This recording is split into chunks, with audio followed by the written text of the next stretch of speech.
Playoff coverage on the Diamond on Roco Radio and RocoRadio.com will start in 2 minutes.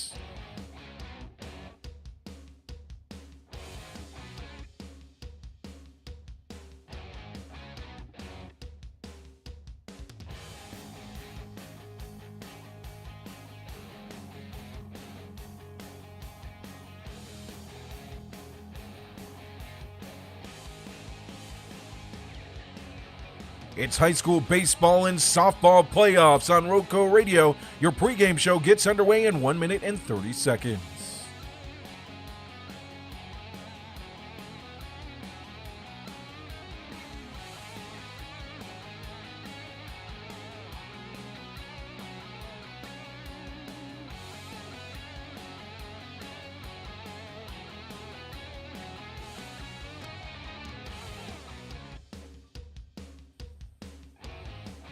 It's high school playoffs on the Diamond here on Roco Radio and RocoRadio.com starting in 1 minute.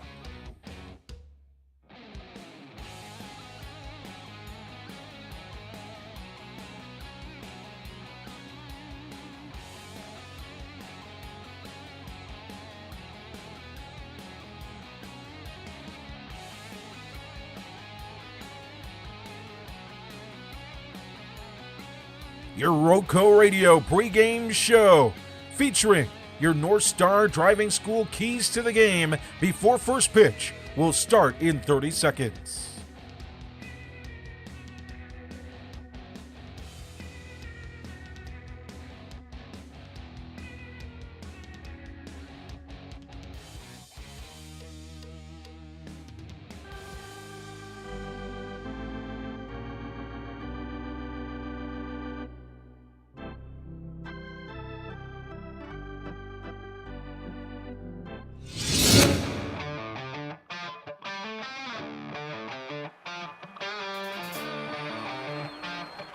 The following is a presentation of Roco Radio Sports.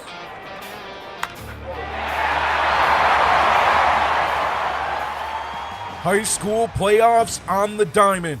It doesn't get better than this. Winning run stands at second. Ground ball through the hole. Rounding third is Stritt.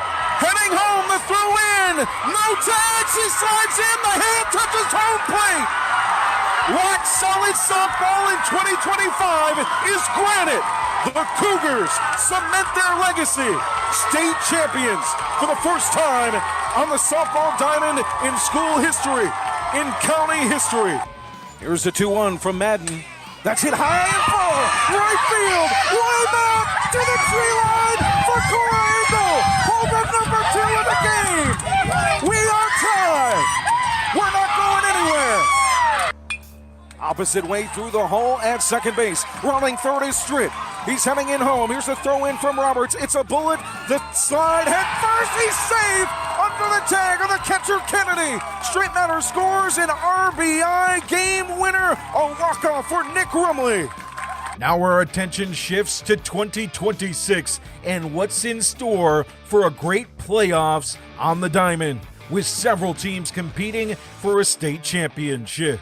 AGP looks to the wristband with 18 Ks. Here's the 0-2, caught the corner, strike 3 to end it. A 1-0 win. Here's the pitch. She will send that into left center, and it's over gone. The wall. Chloe Ferguson was the only Rockingham County player with a hit. She still is, and now she's the only run on the board.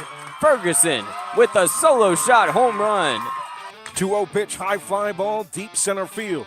Backpedaling towards the fence, reaching out. Oh, it's out of here! Round tripper for Grayson Shelton. Sheila Manine extended the glove, came back down, thought he might have had it, but no. Grayson Shelton, another extra base hit. This time he drives in 2 alongside himself. 3-run bomb for number 4. 13 straight retired. The 1-2 from Eli. Inside. Oh, strike got him 3. looking. Caught him looking. 6 strikeout, 5th looking for Eli Gann. As Rakestraw sets up outside. Here's the 0-2. Got him going after it on the changeup. 2 strikeouts here in the first inning for Nick Grimley. Here's the 3-1, high fly ball, way back, gone! Right field for Justin Freeze. That's tone setting for the leadoff man. 1-2, high breaking ball, high fly ball, Lord. deep left field, shading towards center. It is out of here and past the Sam Jones Baseball Complex scoreboard for Bryson Apple. A solo shot, 3-2. Burgess will take a breather now, back inside the circle, middle of the rubber. Here's the offering down the plate, high fly ball, boy. deep left center field, way back and gone for Lindsey Redmond. It's Bombtown, USA on a Friday night. It's time for playoff action on the diamond on Roco Radio. We take you down to the field for the Roco Radio pregame show. We'll bring you your starting lineups. We'll hear from our local coaches. And we'll bring you first pitch and your keys to the game. Brought to you by North Star Driving School. It's playoff baseball and playoff softball on Roco Radio and RocoRadio.com. Hello and welcome in. Thanks for spending your whatever day of the week this is, Tuesday evening, with us here on Roco Radio on May 12th as we've got playoff action on the way. Morehead versus Randleman. The 10-seeded Morehead Panthers trying to take down 2-seeded Randleman at Joe Brookshire Field here in Randleman, Randolph County, North Carolina, about an hour trip from Eden, as Morehead looks to eliminate Randleman from the playoffs and move on to round 4. Thank you guys so much for joining us. Make sure to like this, share this with your friends, and subscribe on our YouTube. Follow us on Facebook. Happy to have you with us for Morehead Randleman. First pitch is set for 7 p.m. Going to go ahead and start off our pregame show with an interview with the coach of the Morehead Panthers. Here's what Coach Caleb Houchins had to say.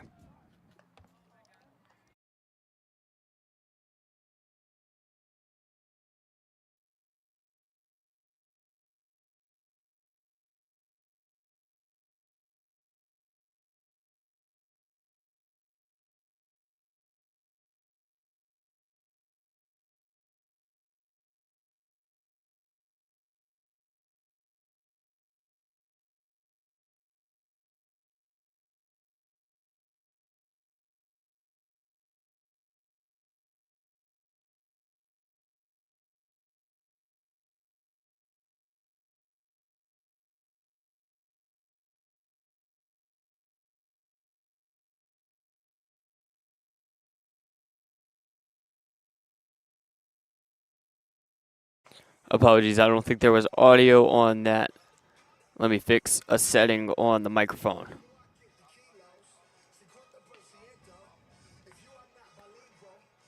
All right, let me know if you can hear this one.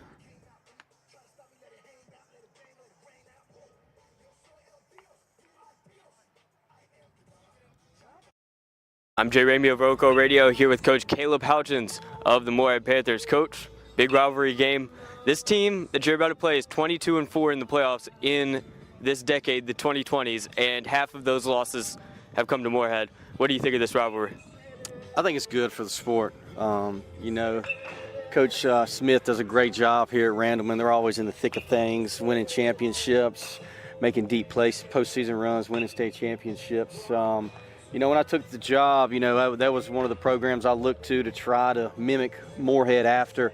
And it just so happened that we run into each other a bunch in the playoffs. And, we've gotten the better of them the last couple of years, but I'm sure they remember that. But, we're going to come out tonight. We're going to give our best effort because I know they're going to play well, so we're going to have to match that. Your team's changed a lot over these past couple of years. What would you say has changed the most amongst this team? A lot of things have stayed the same. Logo's still the same.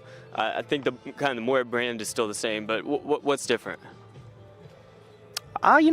Just the different players. The only player on my team currently that has played Randleman is Freeze and Zachary Grogan. They played them their freshman year. I think the only players on Randleman's team that played us are Kirkpatrick, Andrews, and Riddle. So, You know, I'm sure they're talking to their guys about what it means to play Morehead, and I know Grogan and Freeze have been talking to our guys about what it means to play Randleman and win. So, you know, it's just, you know, a lot of things stay the same, but it's just a couple different faces. You know, Jake's still here. You know, he's got the same staff that he's had the last couple of years. So, you know, familiar faces, familiar place. You know, we're going to see what happens. So different faces, same programs, and the same rivalry. Coach, last week you got the win over Central Davidson, hard-fought victory, 3-2 final score. What'd you learn about your team in that game? I learned that all of the mistakes and the hardship and the adversity we faced multiple times in the regular season only prepared us for that moment. You know, you look at some of the losses that we had this year, they come down to, you know, not executing late. And, you know, it prepared us for that. You know, a lot of teams like to stack wins in the regular season, but I like to stack experience and build some toughness to get you to this point. You know, without that, you're not at this point. You're not playing this week. And on top of that, I'll say I learned that Jackson Silvers is the next guy up. He's the next big thing. I was so proud of the way he went down there in a hostile environment, controlled his emotions, threw strikes, and just competed his tail off. Couldn't be more proud of him. You know, we got timely hitting. We got some good defensive plays behind him, but he really put the team on his shoulders on Friday night, and he led us to victory. Your team fought hard to get to round 3. What's it going to take to get to round 4? The same exact thing. You know, we're probably going to face, you know, we're going to face a little adversity at some point tonight, I'd imagine.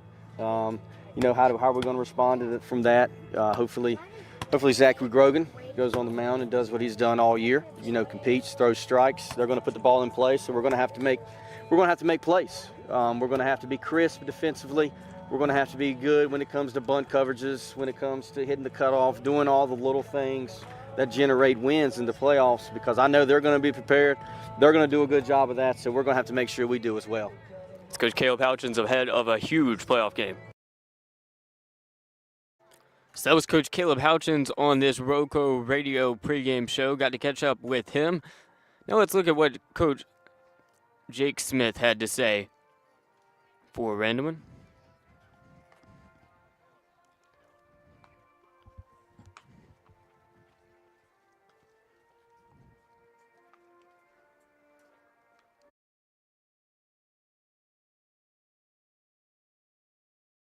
Here with Coach Jake Smith of the Randleman Tigers. Coach, team's 22-4 this decade in the playoffs. What's been the key to this playoff success?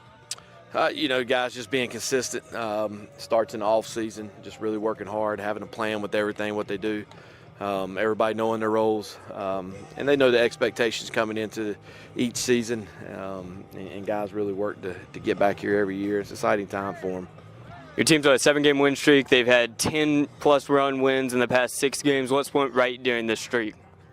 Well, I just think, you know, like I said, just the more you play, you learn more about your team, and guys know what they can do and what they can't do, and a little bit of everything involved.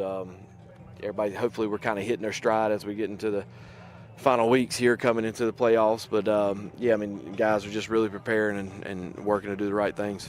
What are some of the main offensive guys that we should be looking out for as people who haven't seen Randleman? Yeah, I mean, I think it starts at the top. We got a good senior leader with Jake Riddle hitting at the top. He's been our catalyst all year. You know, he really does a good job setting the table. And then, you know, pretty much from there, I mean, as we go, Jackson Hill in the 3-hole does a great job as well for us. And then Tate Andrews in the cleanup spot. I mean, honestly, up and down the lineup, if guys stick to their plan and do what they're supposed to do, they got a chance to be successful all throughout the lineup. Who's going to be pitching tonight? Jake Riddle will start for us. We have everybody available, so whatever we need to do to get the win. What do you want to see from Riddle? Yeah, I mean, just like he's done all year, just pound the strike zone, work with his fastball, and then, you know, be able to throw his curveball in any count. But, yeah, I mean, just go out there and compete. How's your defense been this year? We've been pretty solid. You know, we had a few weeks there where we went on a stretch. We've had a few mental and physical mistakes that cost us a couple games, but overall, pretty solid. You know, you throw strikes, you make the routine plays, you got a good chance to win. I know your team's got a lot of playoff experience, but do you feel a certain energy? I wouldn't say anxiety, but, you know, just do things feel a little different in the building? Yeah, I mean, always, that's just natural, comes with it. It's a one-game season at this point. So you win, you keep going, and you lose, you get ready for summer. So guys know that, and it is exciting, they look forward to it every year. We've talked about offense, defense, pitching, everything, but if you had to narrow it down to one key for the Tigers to advance to round 4, what would that be? Just stick to their plan. Don't try to do too much. Be consistent what they've done all year. Morehead's going to be a great team. They're a good opponent. They're going to do what they do as well, and just need to just stick to what we do. And like I said, just play the game the right way, and hopefully we'll come out on top. It's Coach Jake Smith of the Randleman Tigers. Thank you so much, Coach.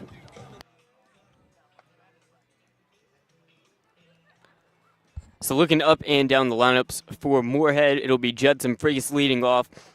Ben Wade is batting second, Jacob Sands batting third, Zachary Grogan batting fourth, Jackson Silvers batting fifth, Aiden Haygood batting sixth, Reese Donovan batting seventh, Reed Crispin batting eighth, Caleb Ray batting ninth. Caleb Ray is playing in left field, Jackson Silvers in center, Jacob Sands in right, Ben Wade will be at third base, Reese Donovan at shortstop. On second base will be Mason Atkins. Crispin will be playing at first. Zachary Grogan's going to be the starting pitcher, and Freese is going to be the catcher.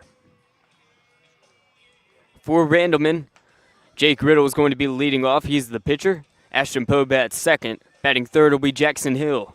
Batting fourth is Tate Andrews. Batting fifth is Kyle Dillow. Batting sixth is Lincoln Lawson.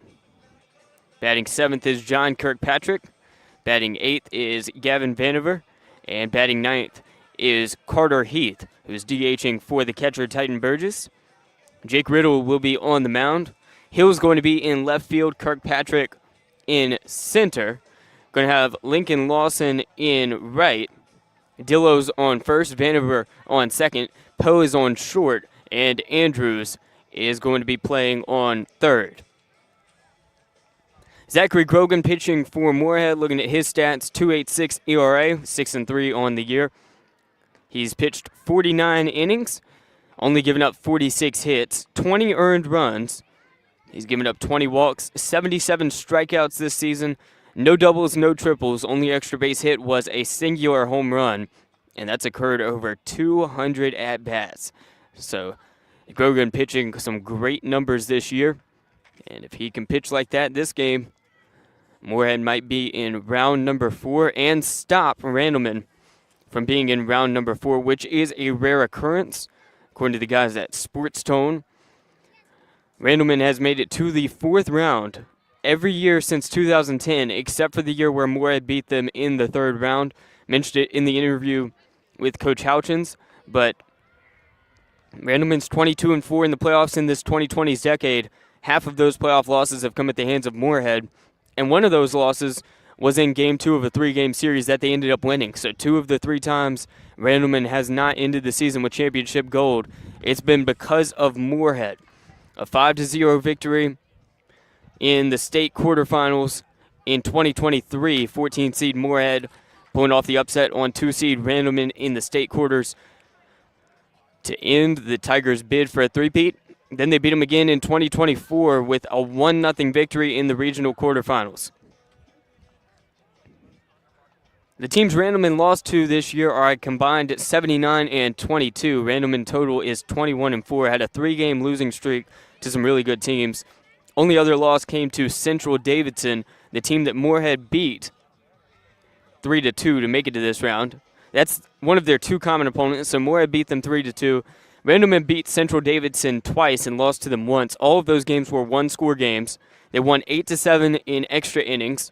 They lost 2-1, and then they won 5-4. Then against Northern Guilford, Morehead lost to Northern Guilford 10-0. Randleman beat Northern Guilford 7-1, but those are the only common opponents between these 2 teams. Randleman heads into this one on a 7-game win streak. They've beaten 6 opponents in a row by 10 or more runs. In the past 6 games, the run total has been 99 runs to 3 in favor of the Randleman Tigers. Numbers that are just out of this world, over the top incredible for Randleman. Since 2008, Randleman is 411 and 101 and 1. They've won over 80% of their games in the past 18 years. Basically the amount of time that most of the oldest players on Randleman, basically since everybody on this team was born, Randleman's had an 80% win percentage. Very few years where they've had more than 10 losses. I don't even know if there's any. It's just been win after win after win, year after year after year. Incredible job by Randleman. They're an incredible program. They've got 3 titles total. 2A state champions in baseball in 2011, 2021, 2022. They've had 2 runner-up finishes as well. So Randleman's an incredible, incredible baseball program. Looking at how these teams got here, of course, Randleman is the 2 seed, so they got to bye into round 2, where they beat Southwest Onslow, the 15 seed. Meanwhile, Morehead beat Washington, blowing them out, 10 seed versus 23 seed down in Eden. Then Morehead, the 10 seed, took down Central Davidson 3-2 this Friday to move on to this round to make it a 2 versus 10 matchup. On the other end of the bracket, going to have Southwest Edgecombe and Southwestern Randolph. Winner of that game, 3 seed versus 6 seed, moves on to play the winner of this game. Also got Bunn versus Clinton, 1 seed versus 9 seed. Uwharrie Charter versus Roanoke Rapids. West Stanley versus RS Central. Lincoln Charter versus Furbush. Burns versus Lake Norman Charter. And Pisgah versus Stuart W. Kramer. Those are all the games going on in this 4A baseball bracket right now. 16 teams remain. And after tonight, there will be just 8 teams left fighting for that 4A crown. Got some action going on around Rockingham County as well in the 3A East. Northwood is playing McMichael in softball. 10 seed Northwood at Mayodan, trying to take down 2 seed McMichael. 5A East right now, Jonathan Hadley with the call on YouTube and RocoRadio.com. It's 5-seeded Seaforth at 4-seeded Rockingham County. Then in baseball, 7-seeded Princeton is facing off with 2-seeded McMichael. Joe Dexter's got the call for you on YouTube, Substack, and RocoRadio.com. I'm going to bring you a score update real quick while it's on my mind because they started an hour earlier than we are. The current score on that ball game is McMichael 2, Princeton 3 in inning number 3. Rockingham County softball is up 2-0 on Seaforth in the 3rd. Then in the 5A East, we've got baseball action going on. 11-seed Person is facing 3-seeded Rockingham County in baseball. No score updates on that as of right now. Managers are meeting with the umpires at home plate.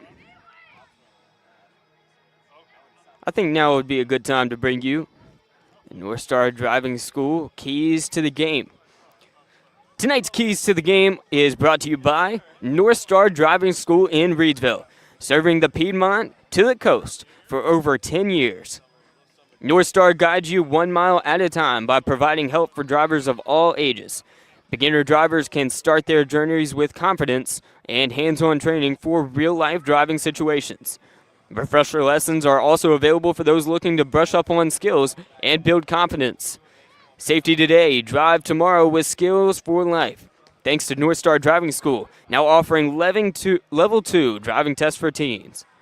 Give us a call today at 336-432-0043. That's 336-432-0043. Or visit us on Facebook at facebook.com/North Star Drivers Education. North Star Driving School, patient, professional, and focused on you. I think the North Star Driving School key to the game for Morehead is going to be getting on it with some offense early. They've had okay offense here in the playoffs. They played really well in round 1 offensively against 23 seed Washington. But in round 2, only 3 players got hits, and they barely escaped with a 3-2 victory over Central Davidson. I think, I obviously trust the pitching of Morehead. I do. But you don't want so much pressure that they've got to take on one of the top teams in the state, top baseball programs in the state, and make sure that they don't get more than 4 or 5 runs. you want to put as many runs on the board as you can, take the pressure off of the pitchers. Take the pressure off the pitchers, get some offense on the board, and after you do that, you've got to obviously continue to pitch well because Randleman is a team that can mount a comeback anytime they want. But they've had 10-plus runs in like their past 6 games and have only given up 3 runs in the past 6 games. So I think it's very, very difficult to get a win if the offense and defense are connecting. But to get the offense to connect soon, early and often, with Freese, Wade, Sands, Grogan, Silvers leading things off, I think that's the key. Going to hand it over to the PA. Let me know if you can hear this. Right fielder, Jacob Sands. On the mound, number 22, Zachary Grogan. The center fielder, number 11, Jackson Silvers. The designated hitter, Aiden Haywood. The shortstop, Reese Donovan. The first baseman, Reed Chrisman. And the left fielder, Caleb Ray. At second base, number 5, Mason Atkins. The coaching staff.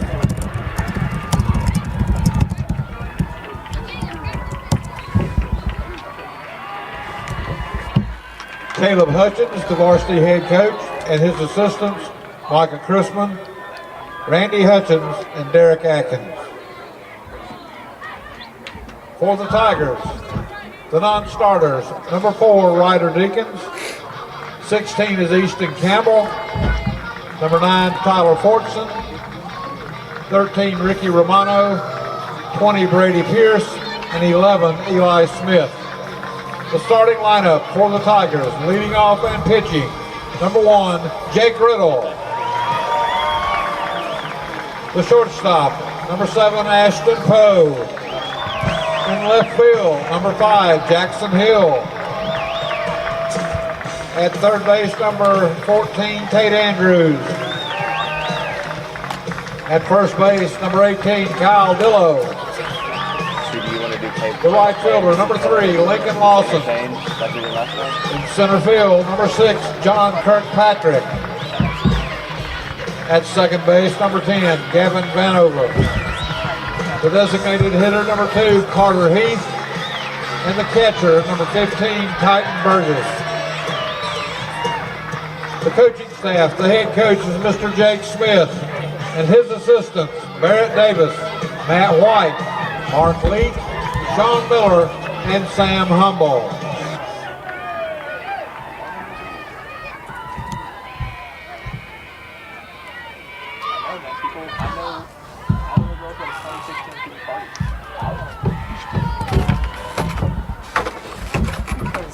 Ladies and gentlemen, would you please rise as we honor our country with the playing of our national anthem. That was terrible, 2016.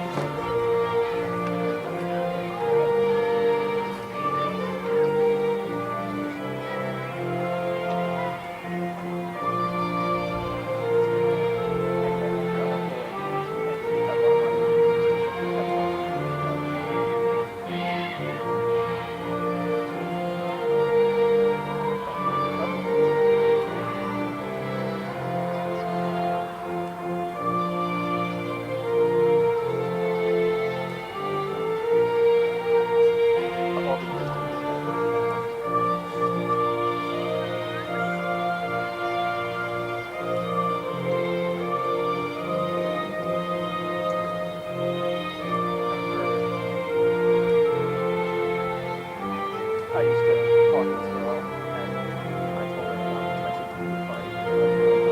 And Carol was like, what constitutes American? And Carol was showing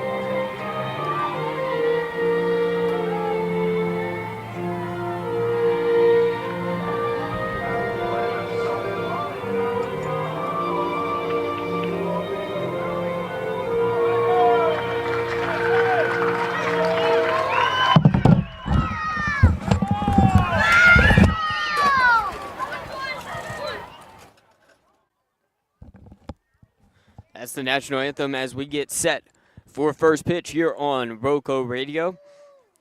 On the mound for Randleman will be Jake Riddle as he starts things off. Pitching against Judson Freeze, Ben Wade, and then Jacob Sands. Those are the guys due up for the Morehead Panthers.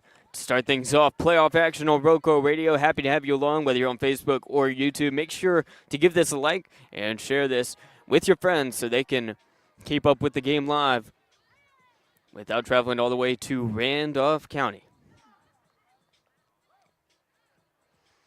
Beautiful facilities out here at Randleman.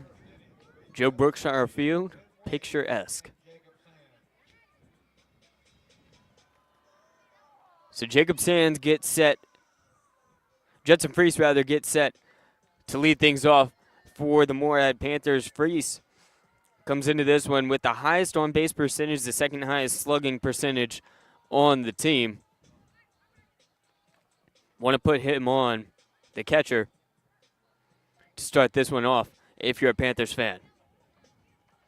0-0 scores. We await first pitch. Jake Riddle going to be the one on the mound for Randleman.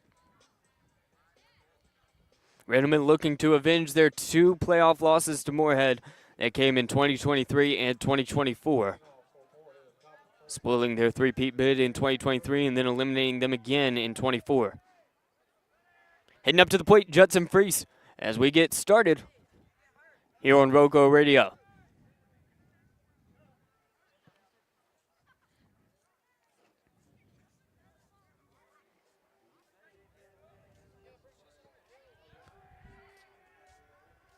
First pitch doesn't go. That'll be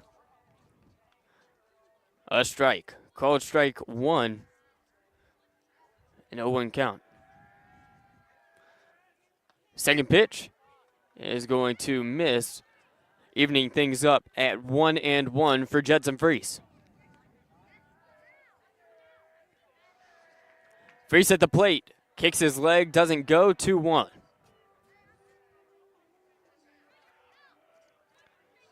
Hitters count now for Freese. Every little bit of offense is going to matter in this one as he kicks back, swings, and fouls it into the backstop. 2-2.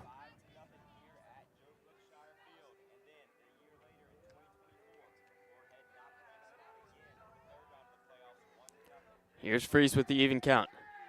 Here's the pitch. Missed it. Full count. Full count for Freese. Big moment here. We're at dugout getting into it. Here comes the pitch. Freese drills it. Sky high, though, into center field and running all the way back. It will be the shortstop, Ashton Poe, to make the grab on the full count. Payoff pitch. Pop out to center.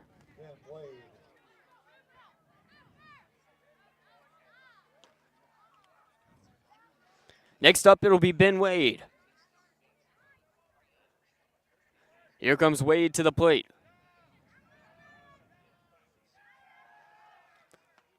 Wade takes it inside, 1-0 count. That's a called strike, rather, 0-1.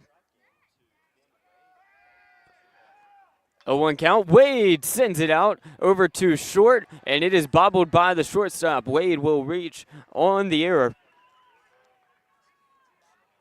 E6 puts him on first.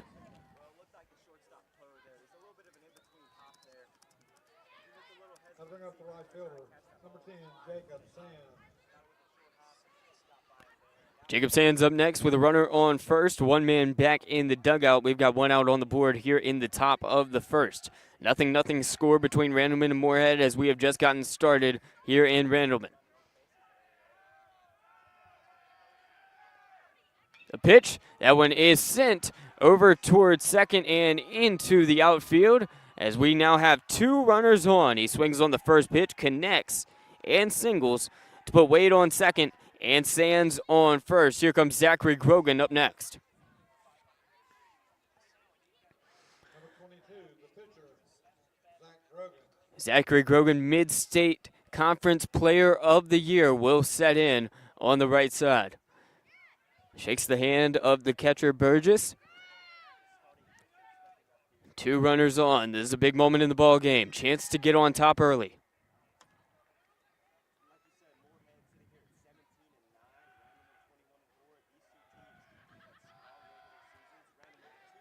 Here's the pitch. Fouled that one back towards the fans. 0-1.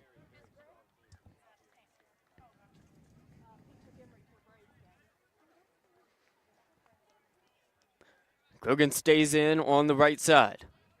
Still got Wade on second, Sands on first. Here's the pitch. It goes high, 1-1.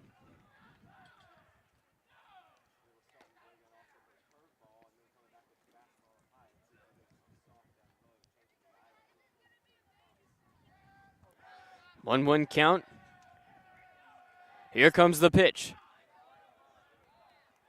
Got him for a strike 2 down the middle.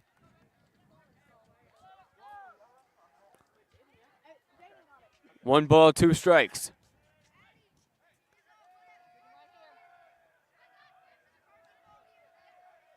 Here it comes.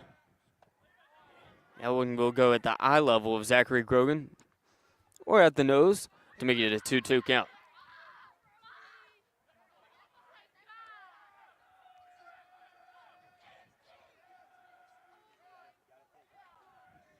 Two balls, 2 strikes. Here's the pitch. Punches him out.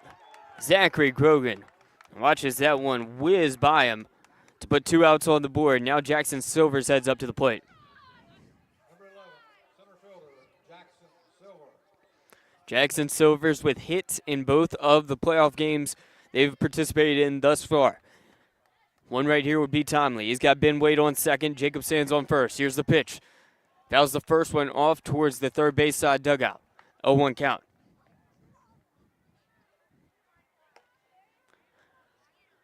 No balls, 1 strike for Silvers.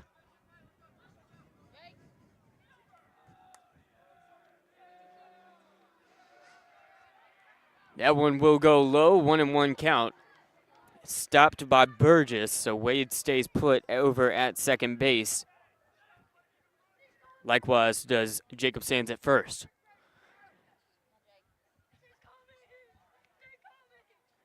Back in is Silvers, the right-hander. Swings on it low to make it 1-2.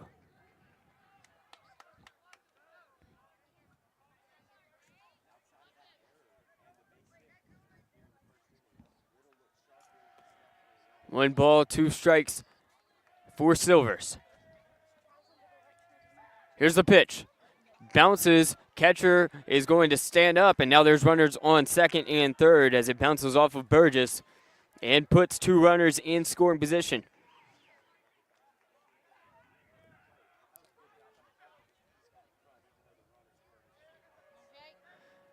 What are they going to do about it?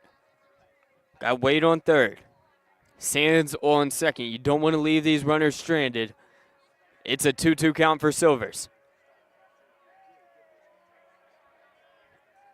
Here's the pitch. Silvers sends it over to first. It is grabbed, and the ground out 2-3. Strands 2 runners in scoring position as we head to the bottom half of the first inning. No runs on 1 hit, 1 error, and 2 runners are left on base. Bottom of the first. About to get underway here on Roco Radio. Thanks so much for joining us, whichever platform you are listening on. We're happy to have you along.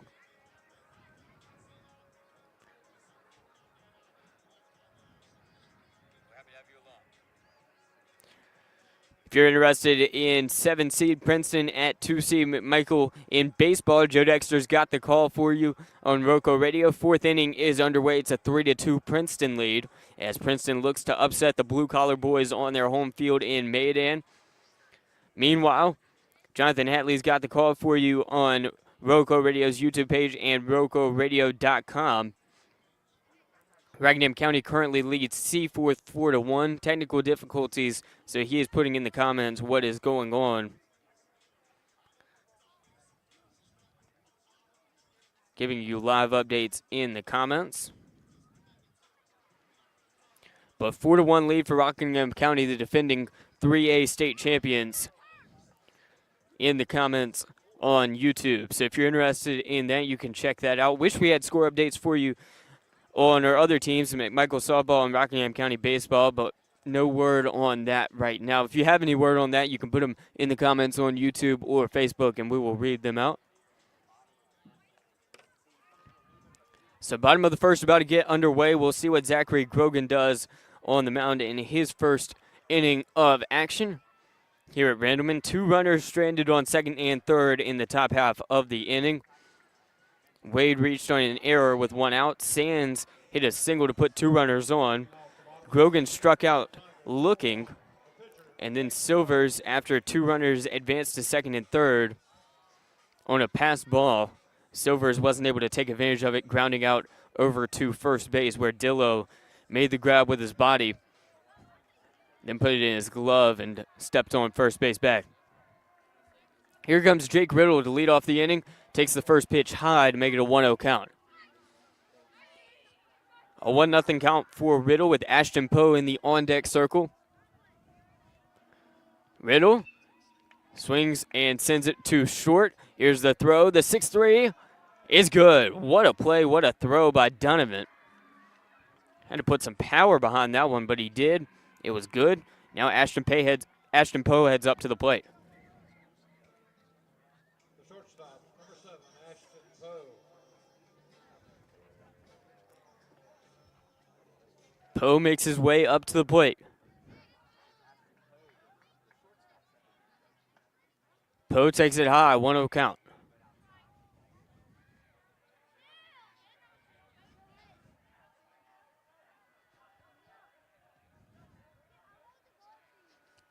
Second pitch is high. It'll pass by the catcher Freese over his head. Luckily, nobody on base, so it'll be a 2-0 count. Still nobody on the bags.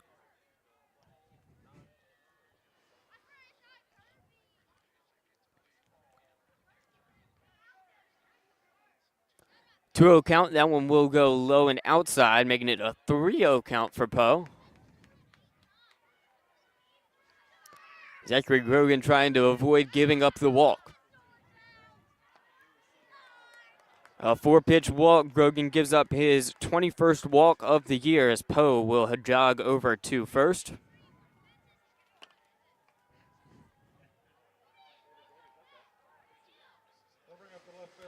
Next up is Jackson Hill. He wears number 5. He plays in left field.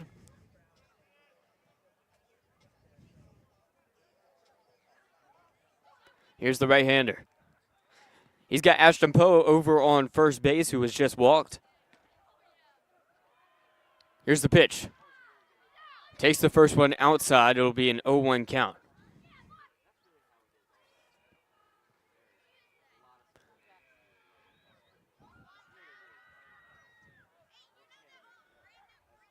No balls, 1 strike. Here comes the pitch from Grogan. Long look over at first. Here's the pitch. That one will miss as well. I believe it was a called strike, so 1-1 count.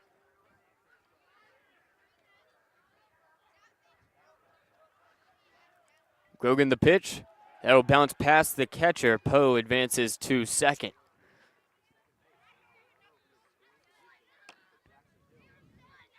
Jackson Hill heads back up to the plate.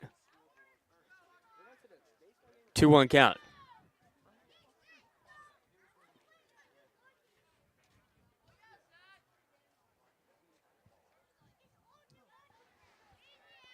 Two-one count for Hill. Grogan, the left-handed pitcher, has Poe behind him on second base. Getting a short lead on the second base bag.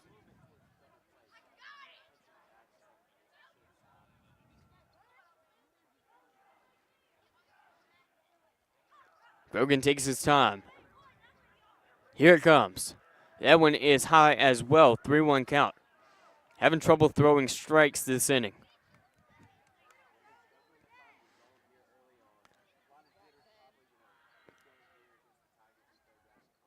Three-one count for Grogan. The pitch is on the way and missed. Runners on first and second as Hill is walked. Bright side, if you're a Panthers fan, Morehead had runners on first and second with 1 out as well, and they did nothing with it, which is why we still got a 0-0 ball game. Tate Andrews, the third baseman for Randleman, heads up to the plate.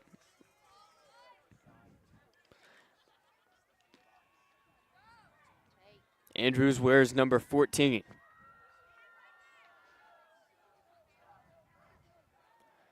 Andrews takes the first one for a strike. 0-1.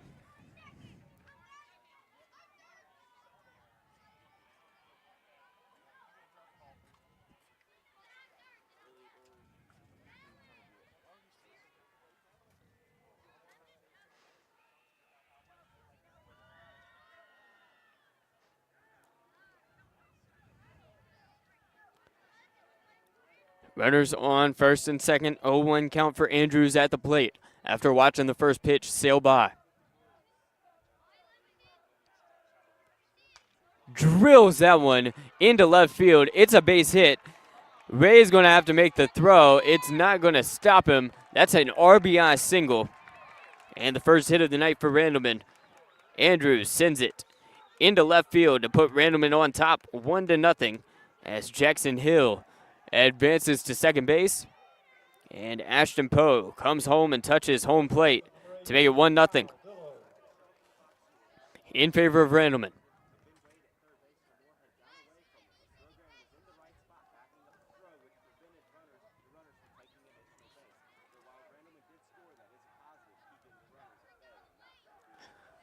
One nothing for Randleman. Still runners on first and second. That pitch is going to be a called strike 1 for Kyle Dillo.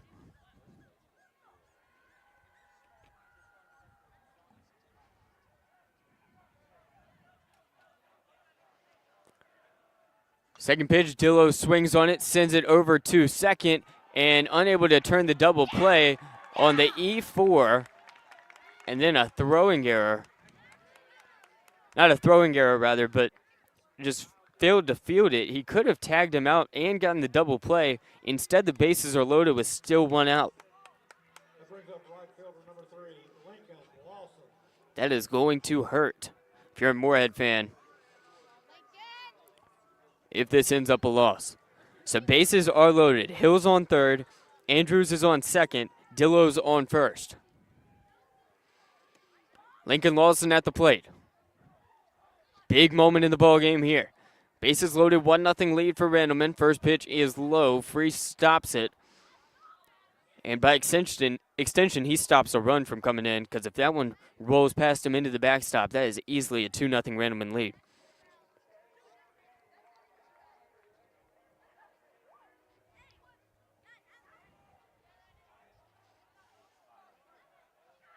Here's the pitch. That'll miss. No, it hit. It's a strike, 1-1.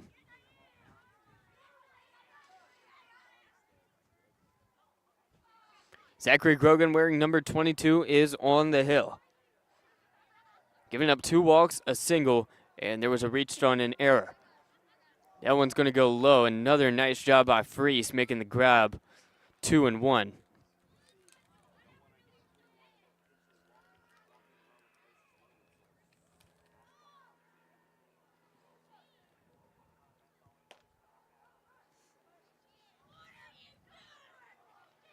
Two and one count. Here's the pitch from Grogan. Swung on and missed. A huge cut by Lawson. Now makes it a 2-2 count. Big opportunity for Grogan to show his stuff here with the even count. The bases loaded, 1 out here in the bottom of the first in a huge playoff rivalry game. Can he do it here? Lawson watches it. Ball 3.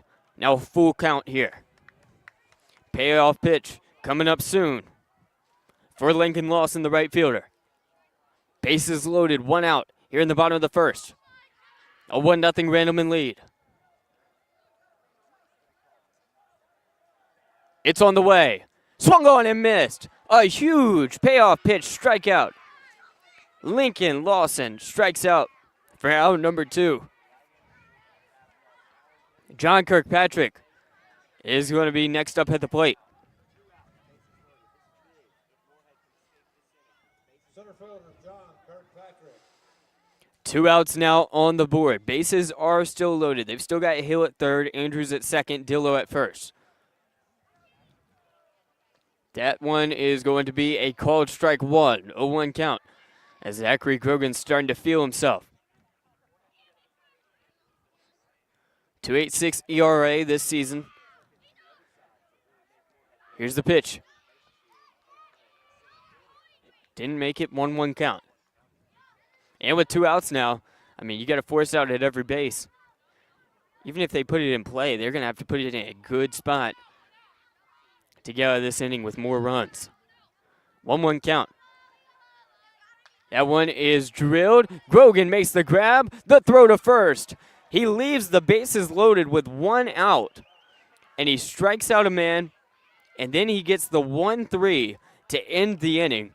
A clutch performance by Zachary Grogan. Even though they're down 1-0 after 1, there is 1 run on 1 hit, 1 error, and 3 runners are left on base. Jackson Hill, Tate Andrews, and Kyle Dillo never make it home, and we've got a 1-0 ball game as we head to inning number 2. Incredible job by the Panthers, showing poise in a tough situation. So top of the second is on the way here on Roco Radio as Randleman leads it 1-0. Jessica Atkins Stanton says, "Let's go Panthers" in the comments.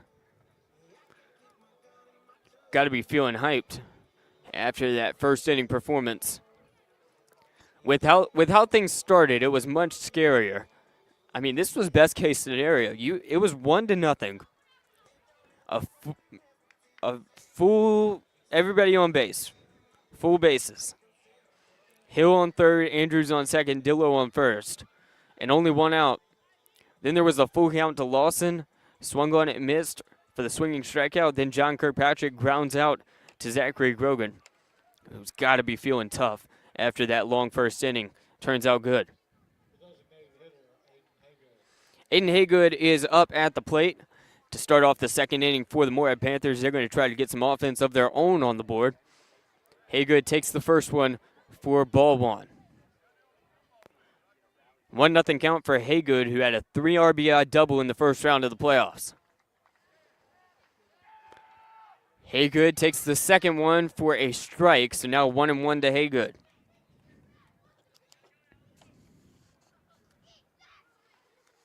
Haygood on the year batting .286. Will take that one as well for a strike.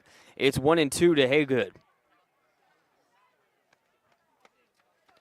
Haygood with 18 strikeouts and 10 walks this season. Strikes out for his 19th time. Swung on it and missed. He'll retire to the dugout and bring up Reese Donovan, the shortstop.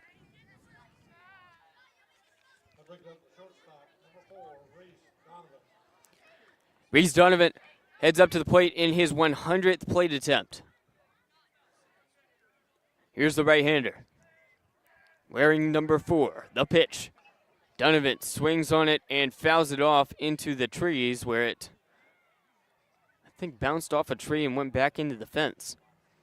It's a lovely field here in Randleman. 0-1 count for Donovan. Donovan thought about going for it, checked his swing. It will be a strike anyways, 0-2. Trying to make his 100th plate attempt count. Batting .267 this year. He'll step back in with 1 out on the board and a 1-0 lead for Randleman. That pitch is on the way. Fouled it off his left foot. Very painful. Still 0-2.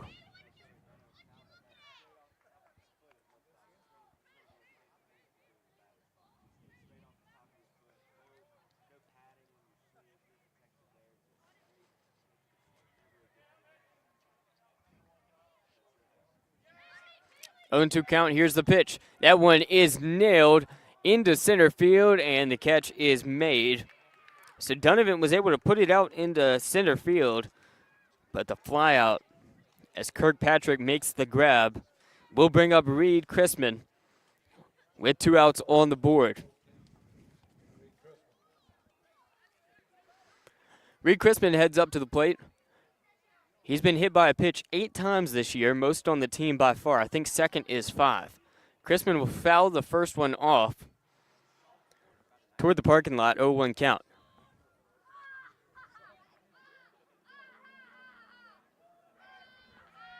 0-1 count. Here's the pitch. Checked his swing. It bounced off the top of his bat to make it an 0-2 count. Crispin back-to-back foul balls. Stands in. Even stance on the left side of the plate. Takes that one high, 1-2.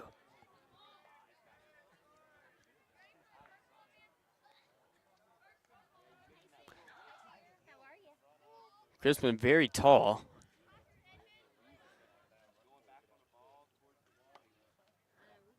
One-two count.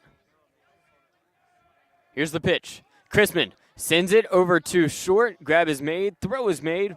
It's complete. Poe sends it to Dillo for the out. The 6-3. We head to the bottom half of the second inning. No runs on no hits, no errors, no runners left on base. 3 up, 3 down for the Morehead Panthers. A nice job of pitching by Jake Riddle. We'll bring Randleman's offense back up. Thanks for joining us here on Roll Call Radio. As Randleman holds a 1-0 lead on the Morehead Panthers.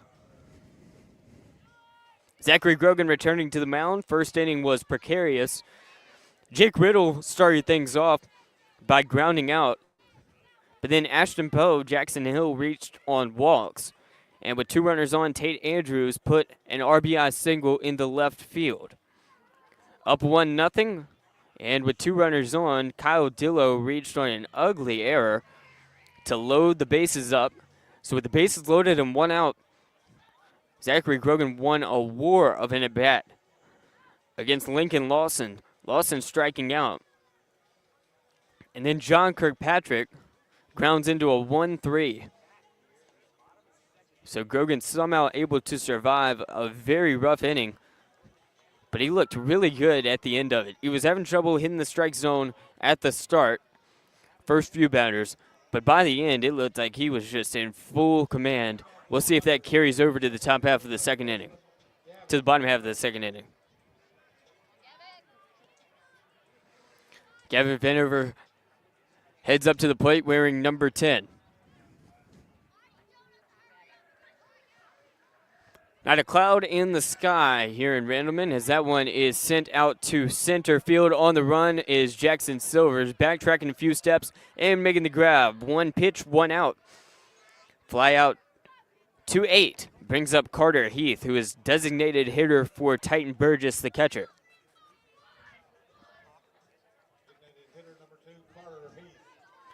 So a good way to get things started for the Panthers. 1 out on the board. Heath heads up to the plate with the Land Down Under as his theme song.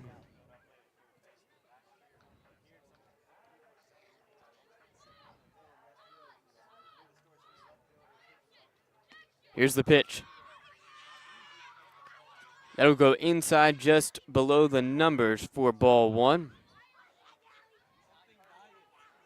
It's a 1-0 count. Fouls the second pitch back, 1-1.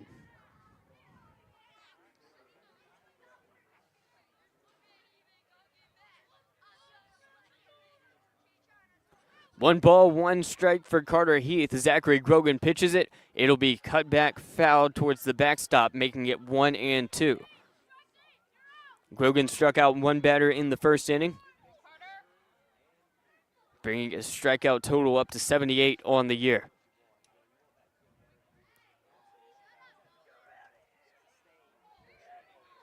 Carter Heath decides not to go for that one. It's a wise choice. 2-2 is the count.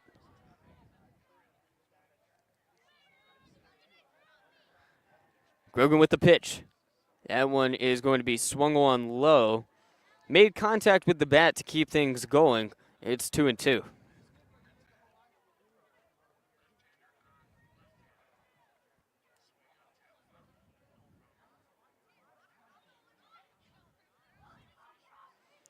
2-2 count. Grogan on the mound. Here's the kick and the pitch, and he hit him with the pitch. Carter Heath hit by a pitch. Will head to first.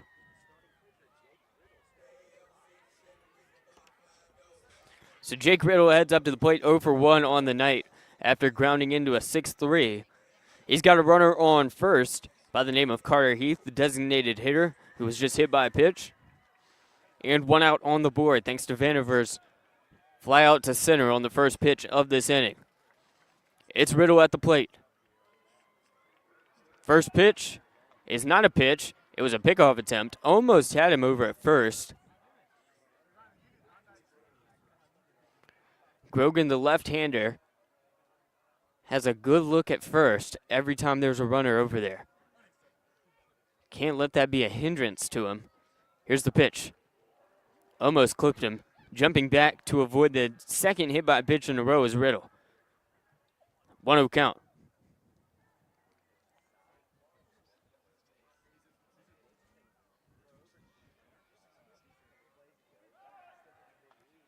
Another pickoff attempt. Does not get him that time either.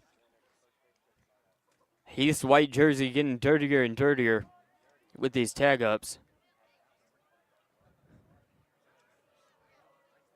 I guess that's not true because the first time he just stepped on the bag for some reason. 1-1 after the thrown strike.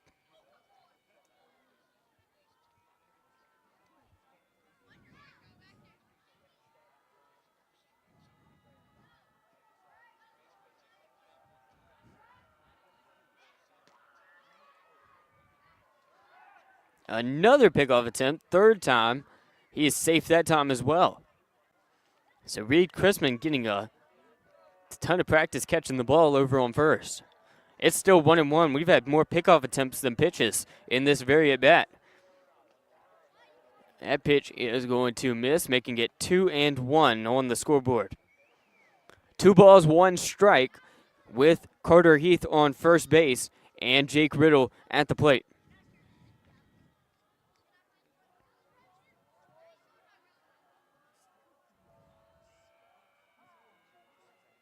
Time is called by the umpire.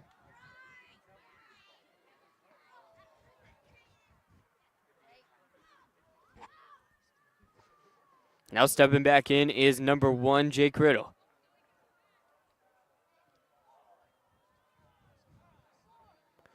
Time is called again. Riddle steps out and steps back in. 1-0 lead for Randleman. Here's the pitch. That's a called strike. Lengthy at bat, 2-2 count. 4 pitches, a couple of timeouts called, and 3 pickoff attempts that have been unsuccessful. Still got Jake Riddle at the plate with 1 out here in the second inning.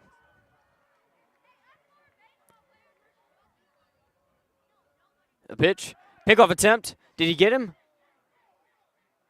Not that time either. 0 for 4 on the pickoff attempts in this very at-bat. Carter Heath playing mind games with the left-hander.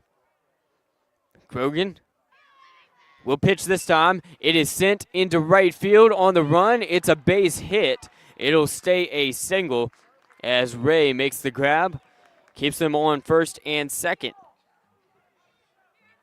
Carter Heath moves to second. Jake Riddle to first.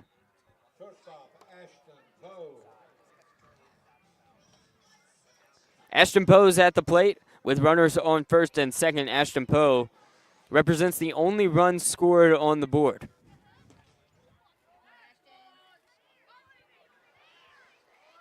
One nothing lead for Randleman. They're trying to add to that.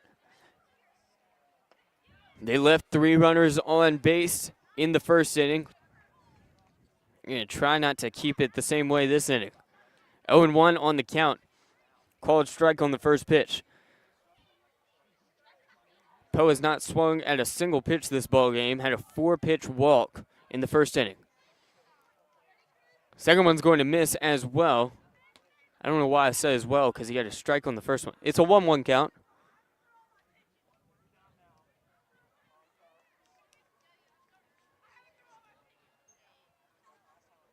Pitch on the way is going to not hit either. It's 2-1.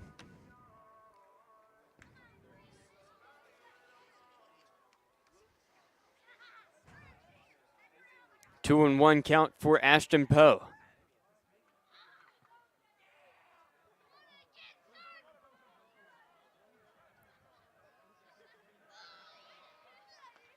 That one on the way, got him for a strike 2. 2-2 count.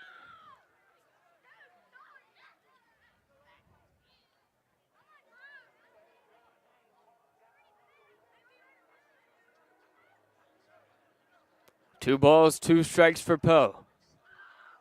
Here's the pitch. Swung on, missed. A huge strikeout with 2 runners on. Only 2 strikeouts thus far for Grogan, but they have both come at timely moments. And there are now 2 outs on the board here in this second inning with 2 runners on.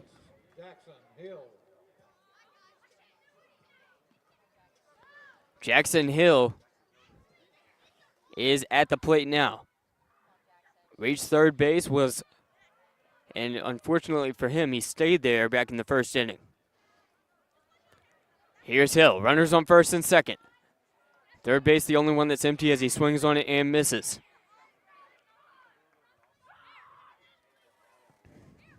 It's an 0-1 count.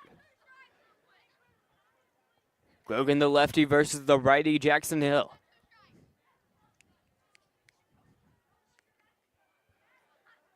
Grogan glancing back to second, where Carter Heath is. Here's the pitch.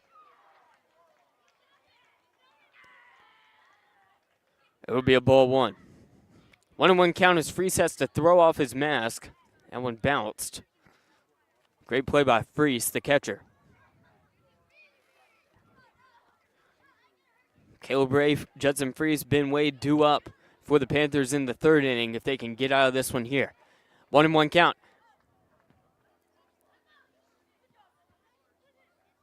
Time is called, and I think we're going to have a meeting between the catcher and the pitcher as Freese jogs to the mound and steps on the dirt.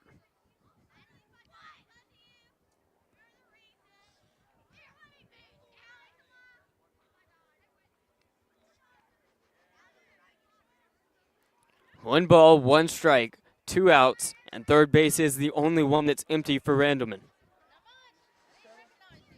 They've got Jackson Hill at the plate. He steps back in. He was walked in his first at bat.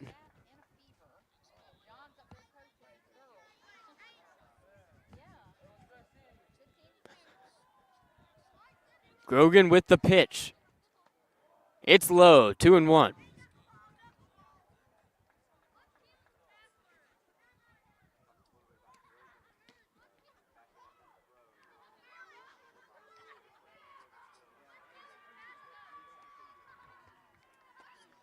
Hitters count for Hill. That one's low. Freese with the grab, 3-1. Don't want to load the bases again.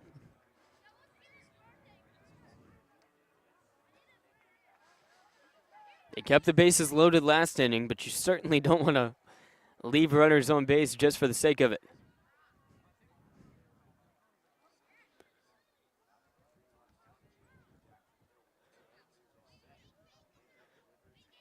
Three and 1 count. Here's the pitch. Nails it. It's in right center, and the catch is made by Sands. A huge get out of it, an inning play as well. The fly out to right as Jacob Sands runs over and makes the catch to strand 2 runners on. No runs on 1 hit. No errors. 2 runners left on base. 5 total runners left on base for Randleman. Only 1 run scored this ballgame. As we head to the top of the 3rd inning, Morehead trying to play spoiler to Randleman's title hopes. Another year in a row. Wouldn't be in a row, but it would be the 3rd time in the past 4 years that Randleman's been eliminated by Morehead. They've got rings in 2021, 2022. Very successful program.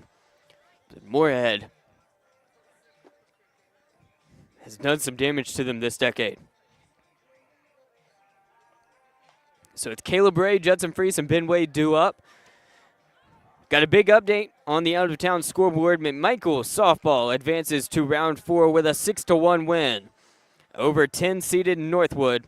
They'll go on to play either 3-seeded Farmville Central or 11-seed Ayden-Grifton in round 4. Either way, that will be taking place at McMichael's home field in Mayodan, so that's a big win for them.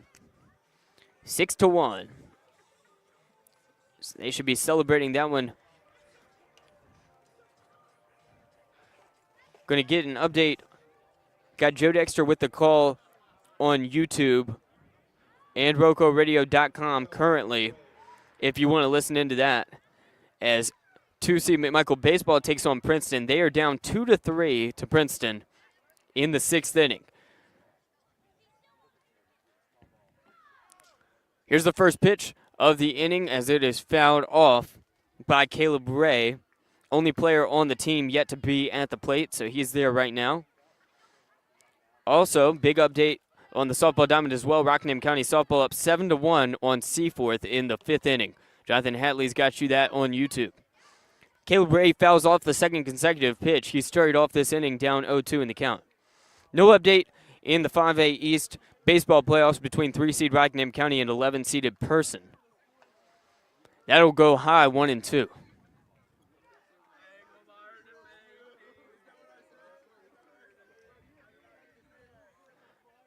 It's a 1-2 count. Here it comes. That'll miss as well. 2-2 count for Caleb Ray. Caleb Ray scored 2 runs in round 1. He's got some speed if he can get on base. Even count for him. Swings on it and misses. Big strikeout there for Caleb Ray.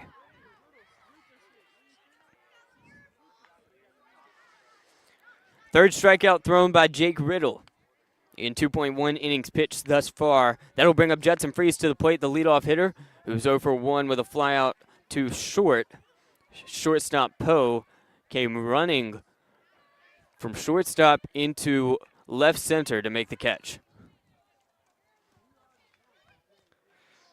Freeze at the plate, takes the first one for a strike. A called strike for Freeze. Patient player at the plate. He's got 29 walks this year, 9 more than the next closest. But he's had 2 called strikes to start off this at bat. 0-2 for Freeze. Here in the top of the 3rd. Freeze winds up his bat. Here's the pitch. Nails it. But unfortunately, the catch will be made just at the touch of the infield grass by Andrews on the F5. Next up is Ben Wade with 2 outs on the board, trying to avoid a second 1-2-3 inning in a row is Ben Wade. Wade here in the top of the 3rd, 1-0 game, as Wade will send that one into center field for the base hit. And for the second time this ball game, Morehead has a base hit. Wade advances to first with his 22nd hit of the year. Wade's got 19 stolen bases this year. Having him on base is huge, as Jacob Sands, who's 1 for 1 tonight, heads up to the plate. He is 7 for 11 with 4 runs batted in, 4 runs scored, a double, a triple, a walk, and 2 stolen bases. And this is his 4th playoff game of his career. Is that another hit? No, it's not. Sends it to second, grounds into a 4-3 as we head to the bottom half of the 3rd inning. No runs on 1 hit, no errors, and 1 runner is left on base.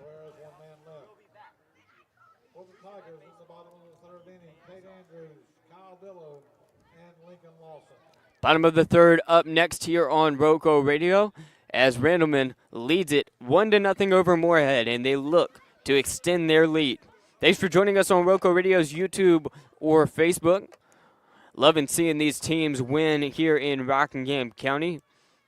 McMichael softball moving on to round 4 today with their win over Northwood, 6-1. Princeton playing McMichael right now. Joe Dexter's got the call for you on YouTube. Going to bring you a score update if I can find it really quickly. Still 3-2 in favor of Princeton in the 6th inning. Rockingham County softball, defending their championship crown, is up big on Seaforth. And then Rockingham County baseball currently playing 11-seeded Person. Rockingham County is a 3-seed in the baseball 5A East. Our teams are performing really well on the baseball and softball diamond in this 2026 season. Rockingham County's got a lot to be proud of, no matter what happens here in the third round. Great seasons all around for these teams, making it to the top 16. Tate Andrews, Kyle Dillo, and Lincoln Lawson due up for Randleman. Tate Andrews had the RBI single out to left center back in the first inning. That's still the only run on the scored, 1-0 lead for Randleman. Andrews, wearing number 14, will step in on the right side. Sun is setting here in Randolph County at about 7:45. Don't know when it's supposed to go down fully. First pitch swung on and missed to make it a 1-0 count.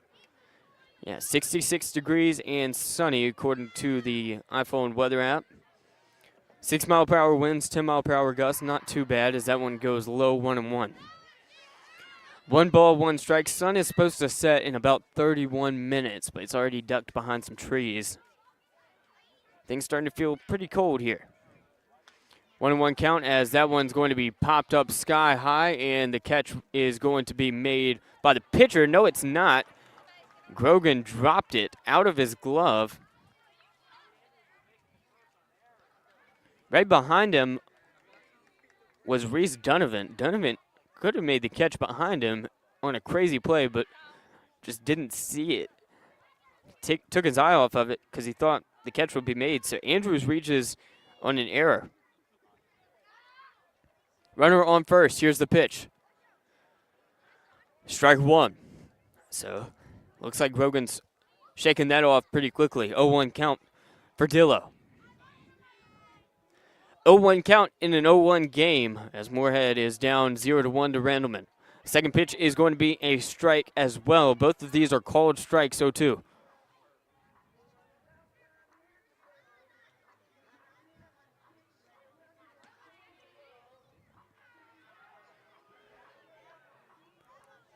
Two-nothing ball game. 1-0 ball game rather with an 0-2 count. It'll be popped out over into right field. And racing over there was Jacob Sands, the sophomore, to make the catch. Wasn't really in the area, but he put some speed on to get out number 1 of the inning.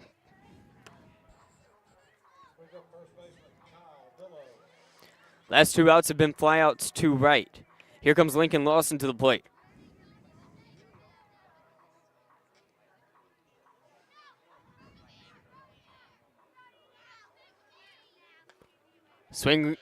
Swinging and missing is Lawson on the first pitch. 0-1 to him.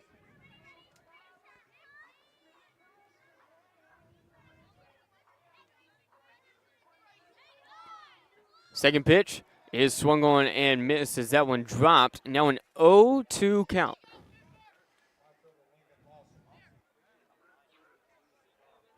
Lawson taps the plate, winds his bat back up, takes it. Ball 1. 1-2.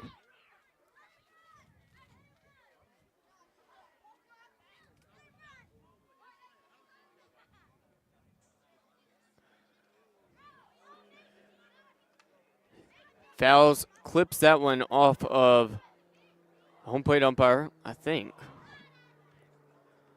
Makes it 1-2.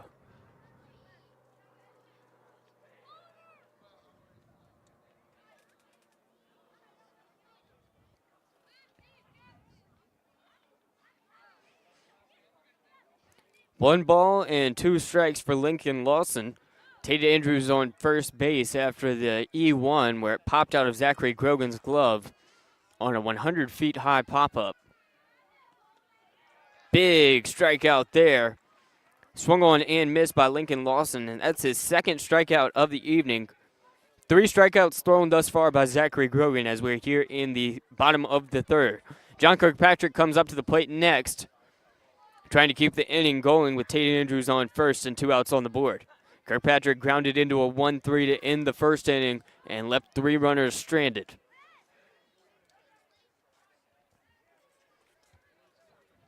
Here's the pitch. Sends it over to second. Atkins, the throw. It's good. 4-3 as we head to inning number 4. No runs on no hits. 1 error. 1 runner left on base. Still a 1-0 lead for Randleman High School. Thanks for joining us on Facebook or YouTube. Happy to have you along for some playoff action.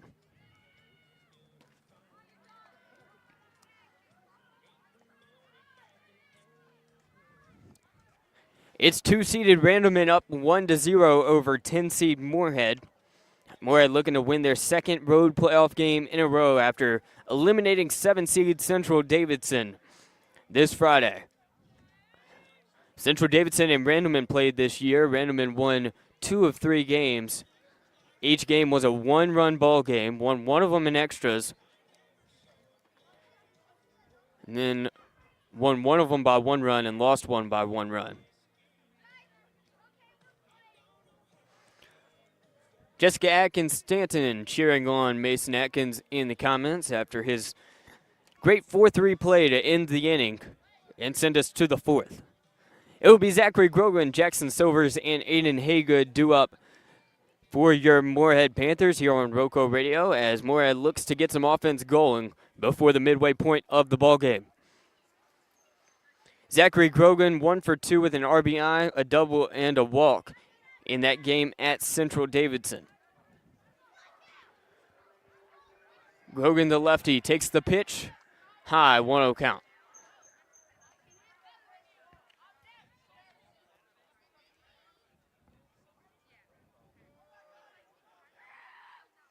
One nothing count. Here's the pitch.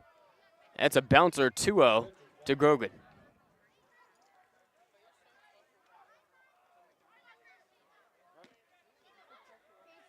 2-0 count for Grogan. Here comes the pitch. That is low. 3-0 count for Zachary Grogan.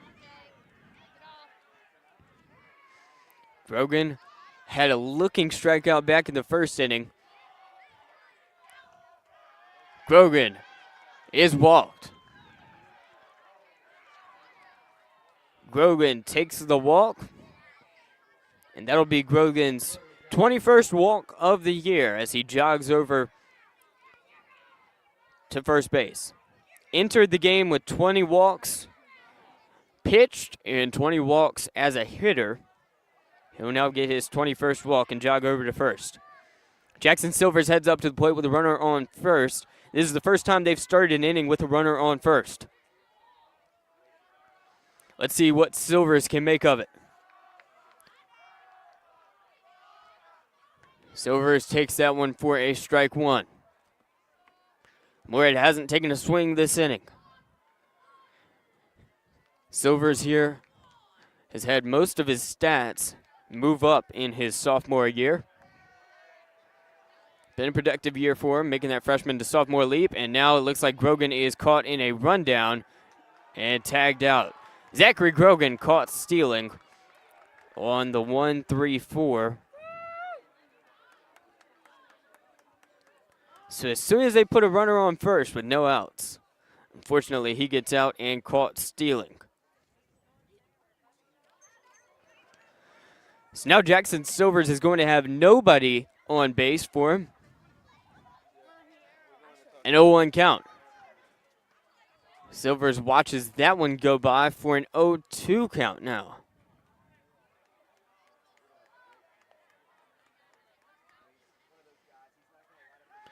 Silvers went for it. He's out. Things could not have gone worse in the past 2 pitches. First, the caught stealing on Zachary Grogan, and now Jackson Silvers strikes out. That'll bring up Aiden Haygood, who is pinch hitting for Mason Atkins. He is 0 for 1. Haygood just one of just 4 players with a home run on the Morehead Panthers this year. One right here would tie up the game. I'm wishing for it. Here's the pitch. He took a cut big enough to send it into next century, but he missed. 0-1. 0-1, 2 outs on the board. Fouls that one back towards the road, and that will be an 0-2 count early for Haygood, the designated hitter.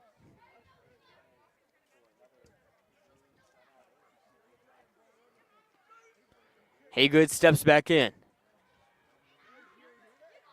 Here's the pitch. That will go low, 1-2 count. Now on the breaking ball.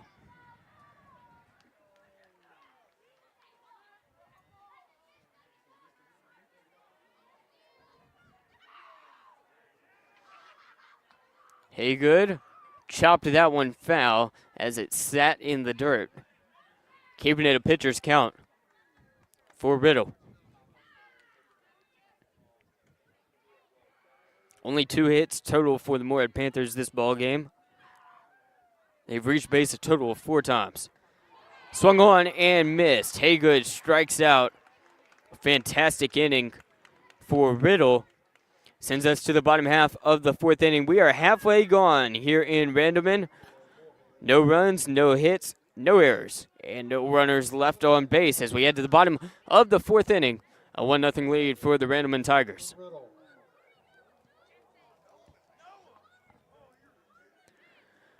Nobody has scored. Nobody has scored since the very first inning, courtesy of the RBI single from Tate Andrews. It has been blanked on the scoreboard ever since then.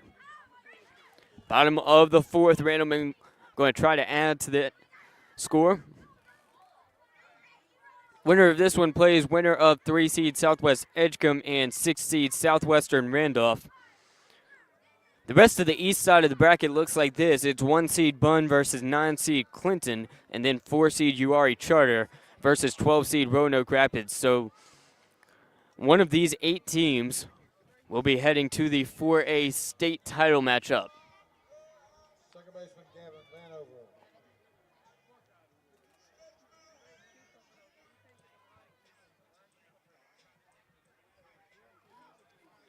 Gavin Vanover, Carter Heath, and Jake Riddle are the ones due up for Randleman. First up, it's Vanover. Nails the first pitch, puts it in deep left field, but Ray is going to stand put and make the catch. 1 pitch, 1 out here in the 4th inning. Carter Heath up next, the pinch hitter. Was hit by a pitch back in the 2nd inning and then made it to second base on the hit from Jake Riddle.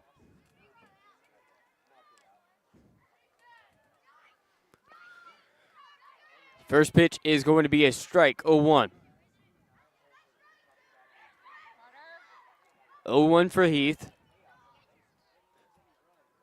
Second pitch is going to go low, 1-1 for Heath.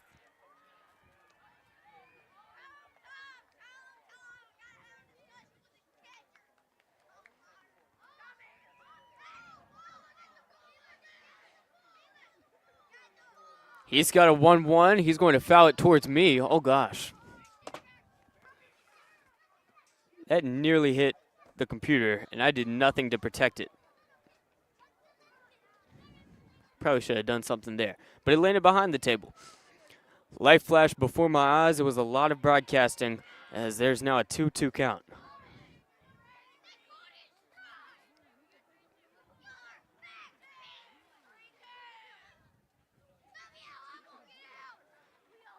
Even count, as that one is going to be grounded towards Grogan. Grogan with what a backhand play, and then the toss to first on the 1-3. 2 outs now on the board. This is the first time that the first 2 batters have gotten out for Randleman this ball game.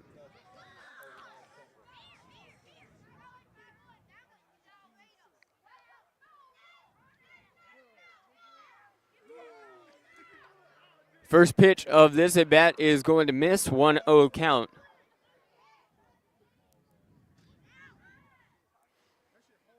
As Grogan stands on the hill, here's the pitch. That one's going to be sent into right field with a nice base hit. Thought about going for 2. Jacob Sands says no, sir, but Jake Riddle's now got back-to-back base hits. He's 2 for 3. Ashton Poe heads up to the plate.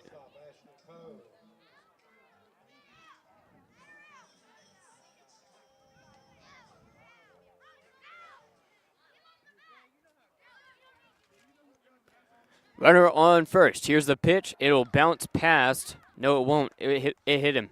Ashton Poe is hit by a pitch, so he will head to first base. Jake Riddle will head to second base.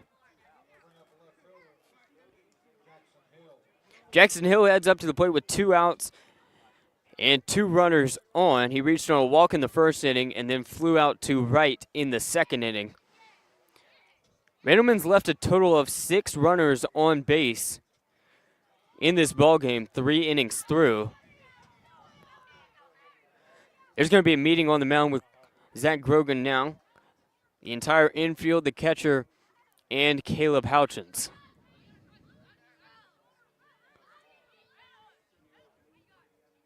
So Houchins has some words with his team. Pivotal moment in the ballgame. Runners on first and second. 2 outs on the board. They've gotten out of a lot of jams, but that doesn't guarantee they're going to get out of this one. So they're taking all the necessary precautions as they've got Jackson Hill set to come up to the plate, who's 0 for 1 with a walk and a fly out to right field.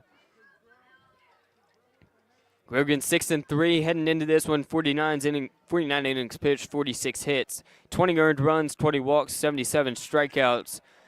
Only extra base hit was a singular home run in 200 at-bats. Those were the numbers coming into this game.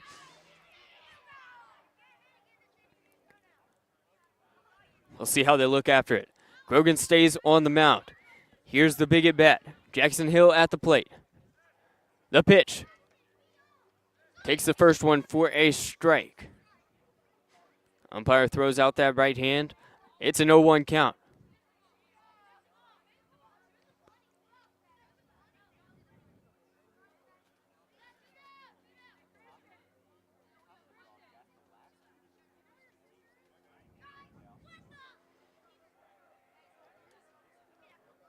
Grogan with the pitch. It's high, 1-1.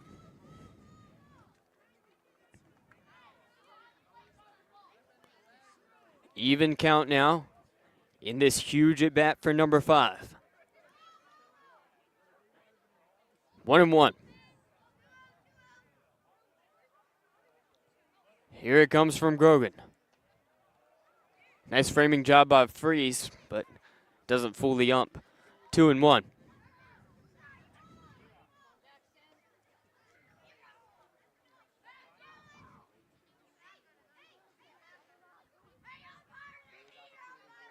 Two balls, 1 strike. Here it comes. It's popped up. It'll go foul and out of play. It's now a 2-2 count for Grogan. Grogan has struck out 1 batter in each of the first 3 innings. If he can do it here, they'll head to inning number 5, still down by just 1 run. Here's the pitch.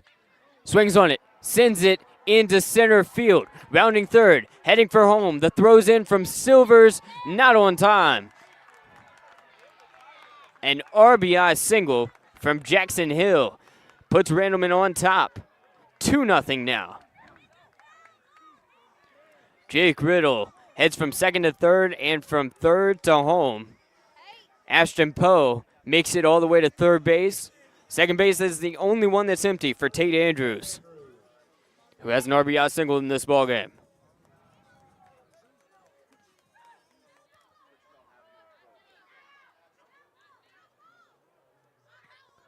Two 2-0 lead for Randleman.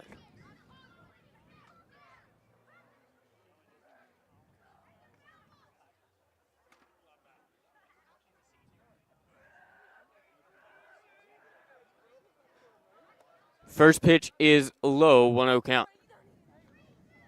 Got a final from varsity baseball. Rockingham County wins it 5-1 over Person. According to Max Preps, to advance to round 4. Here's the pitch. That one's low, 2-0 count. Got runners on the corners. We're going to give you some updates on the playoffs around the county at the end of this inning. But Morehead's got to finish it off first. They got the first 2 batters out. The past 3 have made it on base, and it's now a 3-0 count for Tate Andrews. Morehead in danger of loading up the bases.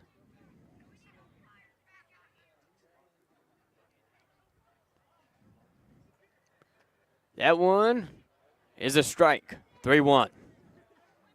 So nice job by Zachary Grogan avoiding the 4-pitch walk.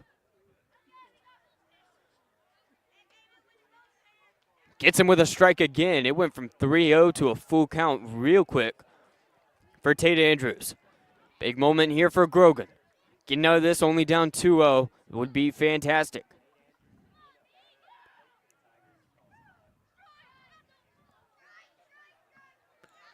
Does he do it? That one is drilled over in center. Waiting on it. Silvers makes the grab. And we head to inning number 5, but not before 1 run is scored on 2 hits. No errors, and 2 runners are left on base.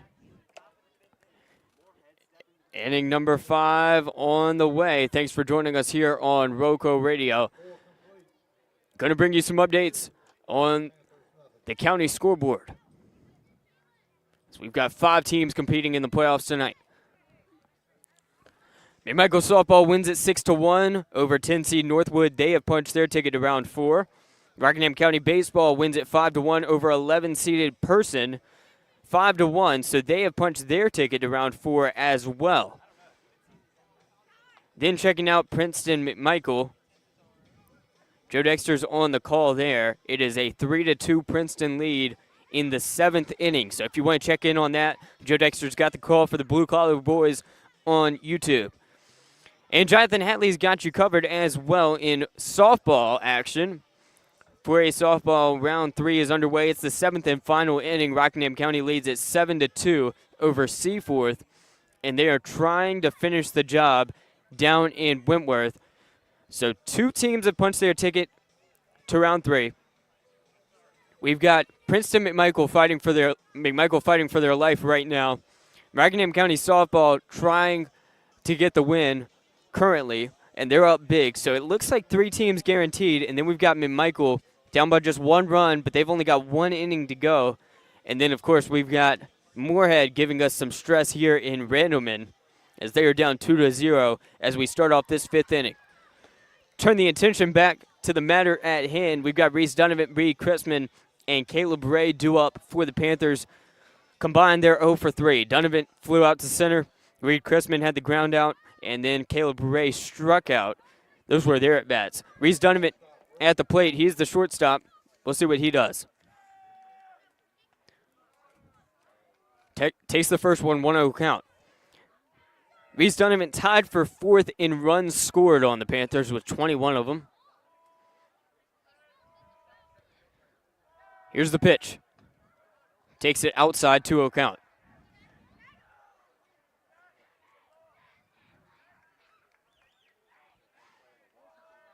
(2-0). The pitch is a called strike, 2-1. Morehead really struggling offensively all ball game. That is a called strike. Incredible job framing that one, Burgess. 2-2 now on the board.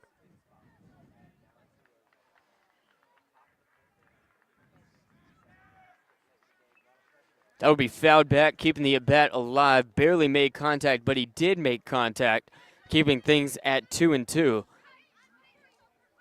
for Donovan.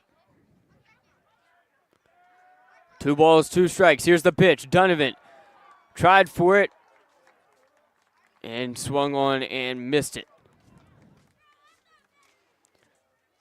So strikeout to Donovan brings up Reed Chrisman.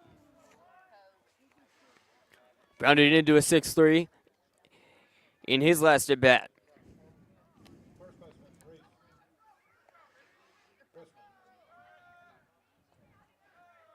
Reed Chrisman takes the first one for a ball 1. Mentioned back in the last inning that he has 8 hit by pitches. He also reaches on errors at an alarming rate, tied for most reached on errors. He gets on base any way he can. It's a 1-1 count. for Reed Chrisman. That pitch is fouled back, making it 1-2.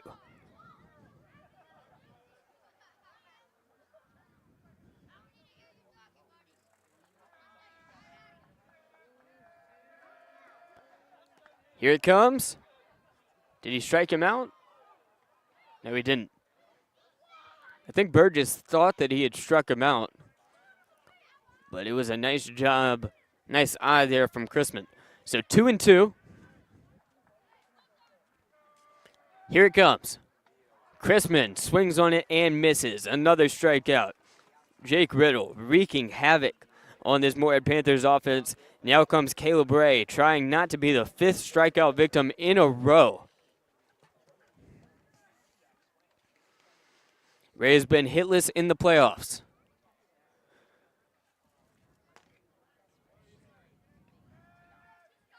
Here's the pitch. Takes the strike one. 0-1 count. Randleman scored a run in the first and the 4th inning. I think time is called by Ray. Down 0-1 in the count. Batting in 9th as we're here in the 5th inning. Time is running out for Morehead to put some offense on the board. Big swing and a miss for Ray. Makes it 0-2. Ray batting .237 this year. This is his 71st plate attempt. Sends it out toward right center, and the catch will be made by Lawson, who ran over and made the grab.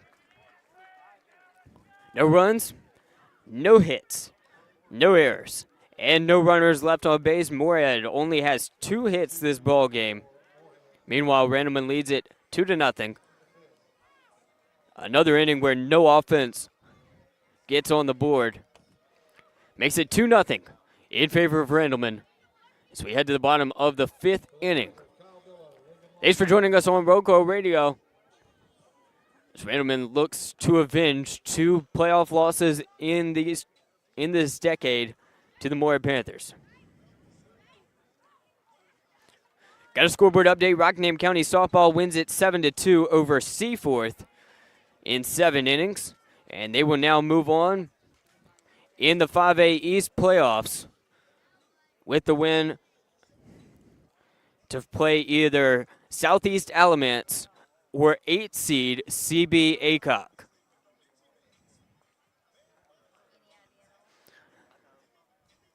So we will see which team they're playing there. Let's check in on McMichael versus Princeton. Still 3-2 in favor of Princeton.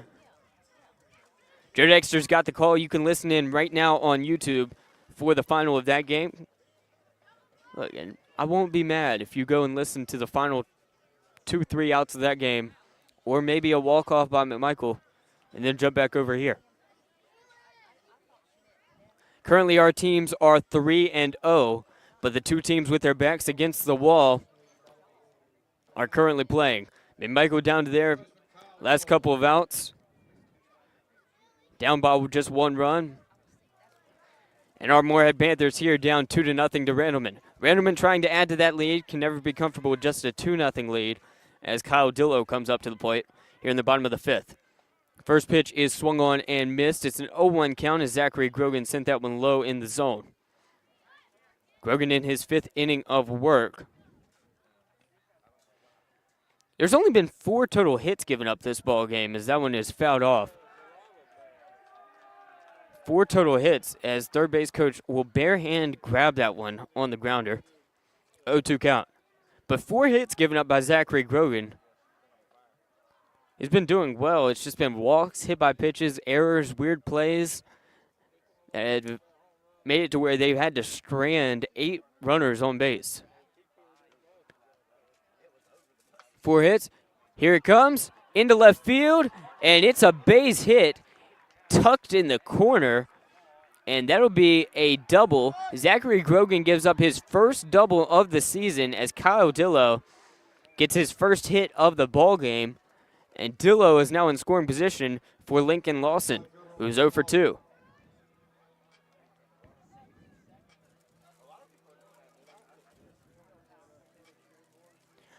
And unfortunately, we've got a final in Maydan. 7th seed Princeton wins it 3-2, knocking off McMichael. So McMichael baseball, the Blue Collar Boys season ends abruptly in Maydan. That one is going to be a squeeze bunt. And, oh no, an error at first as the runner will score. And now heading to third is Lincoln Lawson. Yikes. So, a rough error there.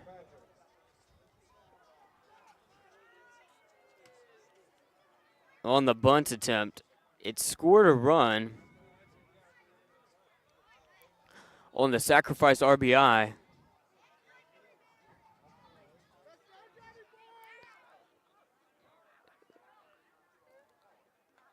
That one's going to be tried to lay it down for a bunt to make it 4-0. He does not get it there in time.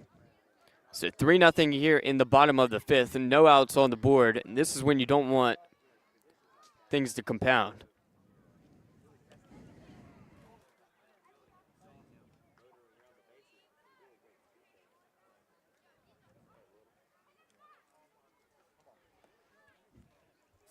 Got John Kirkpatrick at the plate.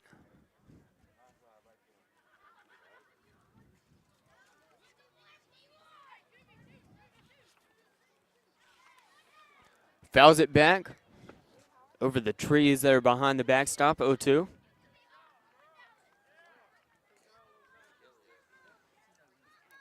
So 3 teams in Rockingham County have guaranteed their spot in round 4. One team has been eliminated, and we'll see what Morehead does right here. But there's technically 4 teams still going. We've got a 1-2 count going on right here for Morehead. John Kirkpatrick at the plate. And a 3-0 Randleman lead. No outs here in the bottom of the 5th. That one's going to be sent past Mason Atkins. This run will score and make it 4-0. Back-to-back RBIs. Make it 4-0.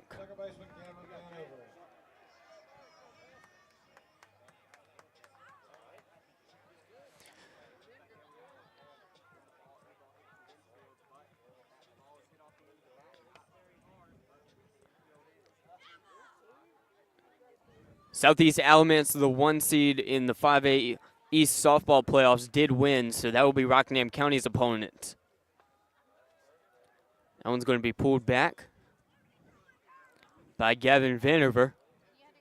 4-0 lead right now for Randleman as they hold on. Got a runner on first by the name of John Kirkpatrick. Thought about laying down the bunt. It missed. 2-0 as he pulled it back in time.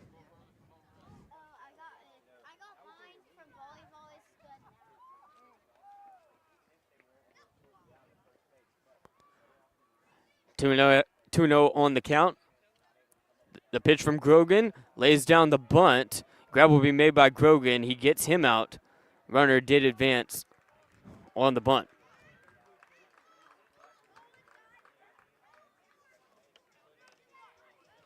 So Kirkpatrick advances to second as Vanover advances him on the bunt.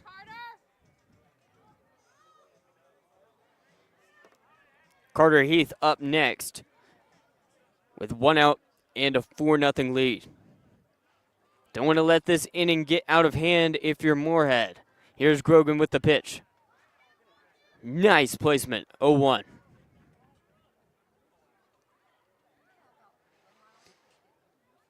Morehead wearing their black uniforms with red numbers, white lining around the numbers.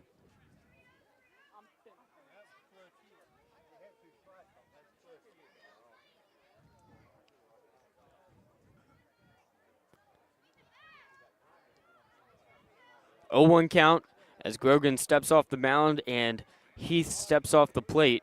Now steps back in.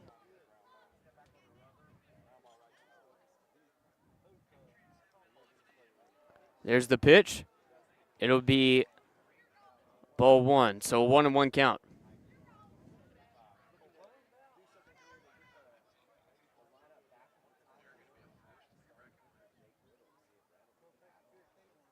One and one count. Here's the pitch.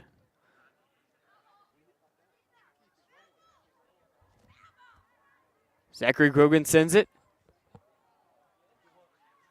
That'll be ball 2. 2-1 count.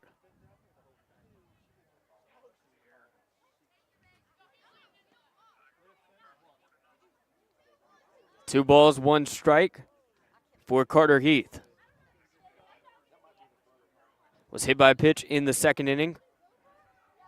Grounded into a 1-3 in the fourth as he fouls that one off as well, making it 2-2.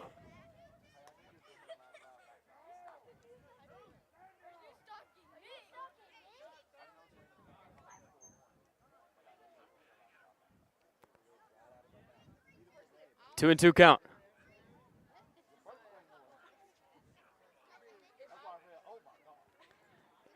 It's on the way to Heath.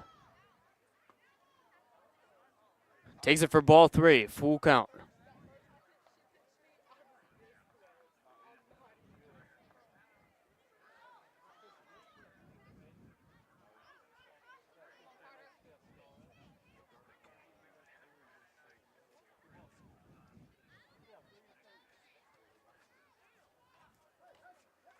Full count, here's the pitch. Swung on and missed. Huge strikeout there by Zachary Grogan. Now 2 outs on the board.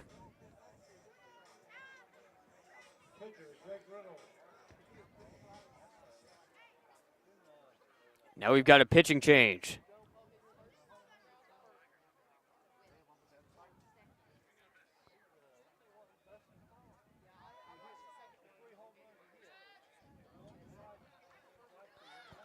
Who are they going to hand the baseball to?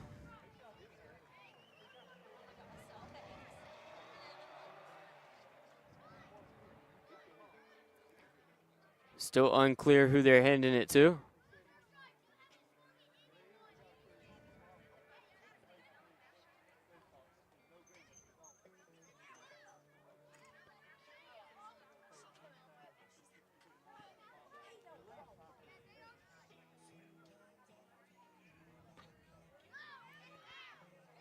Still waiting to see the number on the back of the jersey for who has the baseball. It'll be number 10, Jacob Sands. So Jacob Sands will step in here in the 5th inning with 2 outs. A runner on second, John Kirkpatrick. That'll end Zachary Grogan's pitching. Total, he pitched 4.2 innings. He gave up a total of 6 hits. And he struck out 4 batters. Runs given up, 4 of them. So 4 runs, 6 hits, 4 strikeouts, and 4.2 innings pitched by Grogan. Bunch of runners left on base. Gonna have Jacob Sands up next for the Panthers. Sands pitching this year, 2.03 ERA. Sands has pitched 10.1 innings, 6 hits, 6 runs, 3 earned runs, 11 walks, 18 strikeouts in his limited appearances.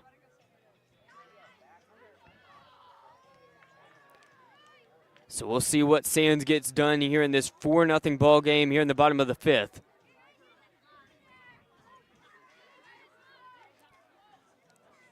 Three of our 4 teams that have finished their ball games have won tonight. Rockingham County Baseball, Rockingham County Softball moving on to round 4. McMichael Softball moved on to round 4 as well. And we're going to see if Morehead Baseball can mount a comeback and make it back in their own right.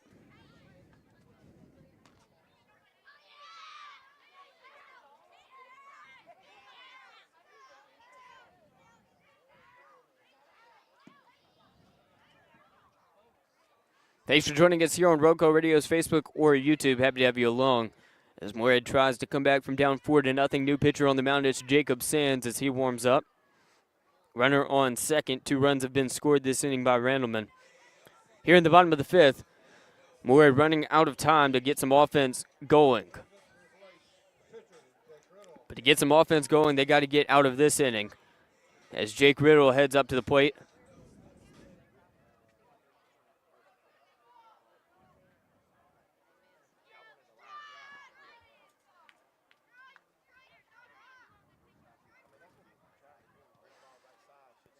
First pitch is going to drop low, making it a 1-0 count.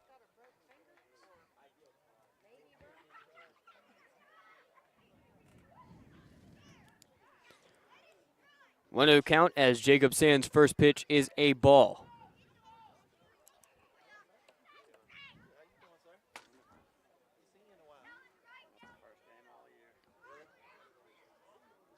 Jacob Sands sends that one. Thought about going for it. He did not. It's now a 2-0 count.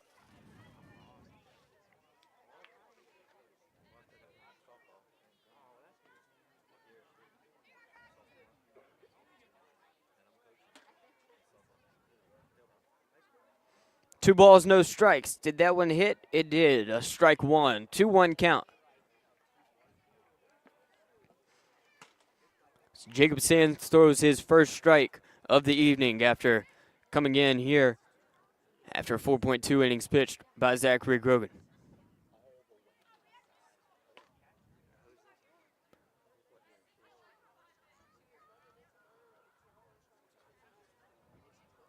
Two-one count.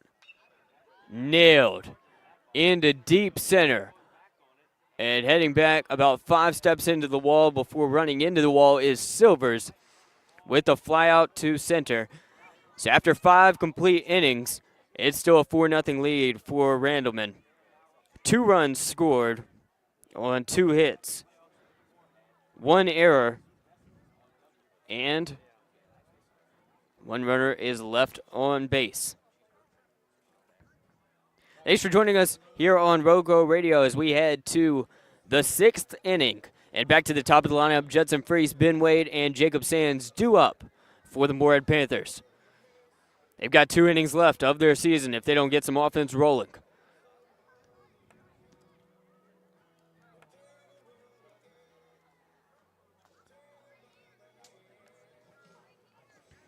Top of the 6th, next up here on Roco Radio.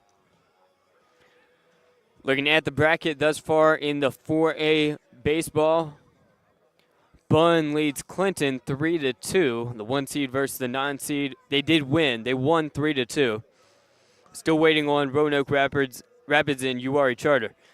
Meanwhile, 6 seed Southwestern Randolph upset 3 seed Southwest Edgecombe. So if Randleman wins, they would be playing a fellow Randolph County team in 6 seed Southwestern Randolph. Looking at the rest of the 4A baseball bracket, no other teams have entered scores. On the other half of the bracket, West Stanley are as Central, Lincoln and Forbush, Pisgah and Stuart W. Kramer, and then Lake Norman Charter and Burns are currently competing. So at the plate to lead off this inning is Judson Freese. Judson Freese coming up first. He has 50 career hits heading into this one. Takes the first one for a ball.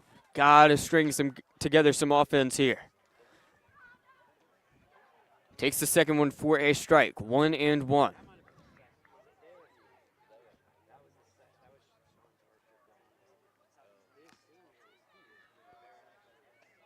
That one goes inside.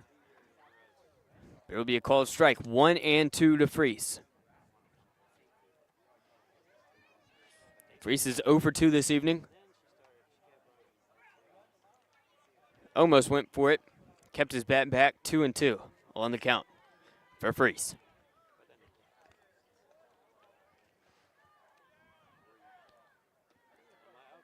That'll go outside. to make it a 3-2 full count for Freeze. Just stringing together some hits, some walks, anything you can do to get on base, and eventually score some runs. They haven't been able to do that. Here's the pitch. Freeze fouls it back, low. Keep the at-bat alive, 3-2 count.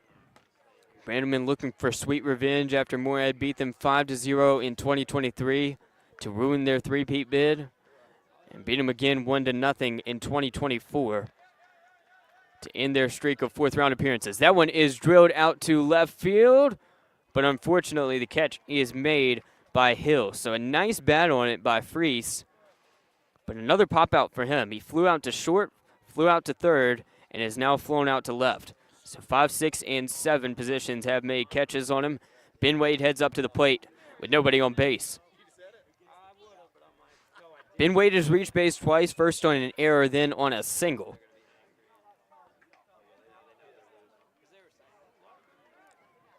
A 0-1 count for Wade.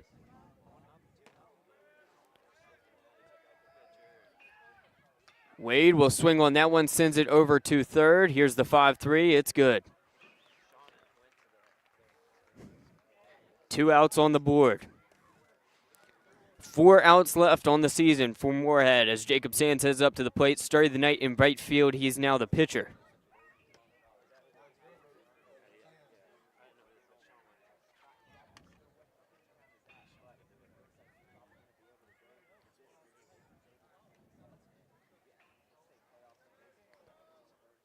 That pitch is going to hit for a strike to Sands. 0-1 for MHS. 2 outs on the board. The bases are empty after the fly out to left. And then the 5-3. Big cut on that one, but a miss for Jacob Sands. Sands leads the team in hits, runs batted in, and doubles. Sands cuts on that one high. A big strikeout. 3 up, 3 down here in the top of the 6th. No runs, no hits, no errors, no runners left on base. As we head to the bottom of the 6th inning, a 4-0 Randleman lead.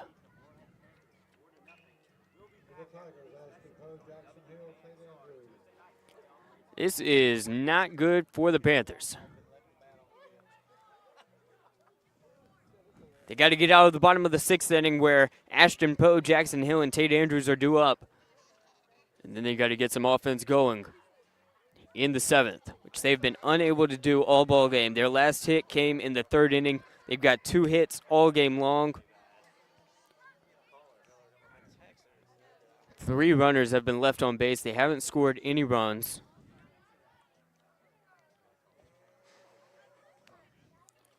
Randleman hasn't been perfect, but they have put some runs on the board, and that's what counts. In total, they've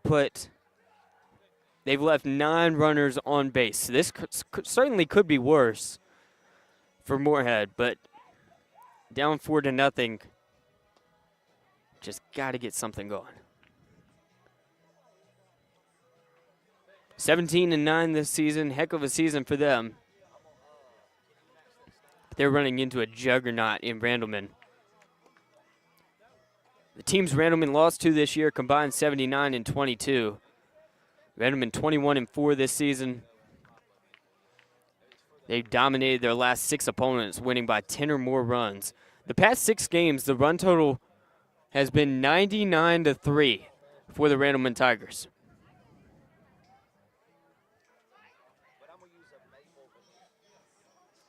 Heading up to the plate, it'll be Ashton Poe. He's had 3 different results. He was walked, he struck out, he was hit by a pitch.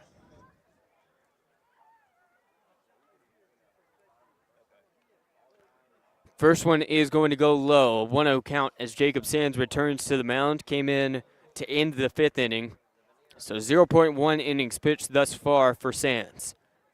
It was a fly out to center by Jake Riddle.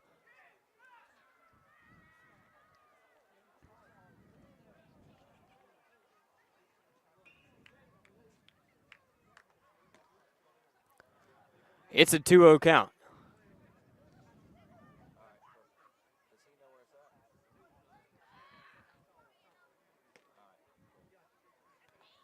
That one's going to go low, 3-0 count.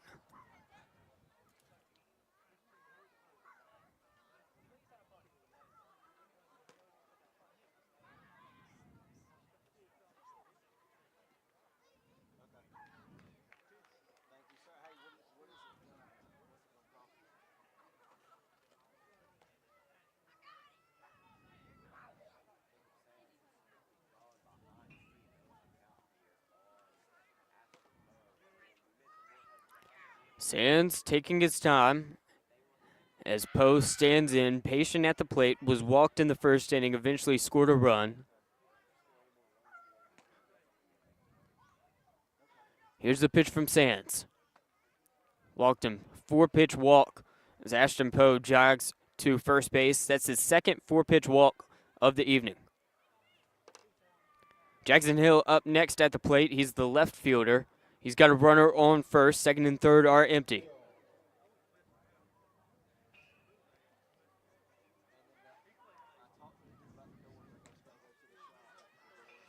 Jackson Hill was walked. He flew out to right field, and then he had an RBI single back in the 4th inning. That RBI single put them up 2-0. They doubled that lead in the 5th. First pitch had some speed on it, but it wasn't on target, 1-0 count.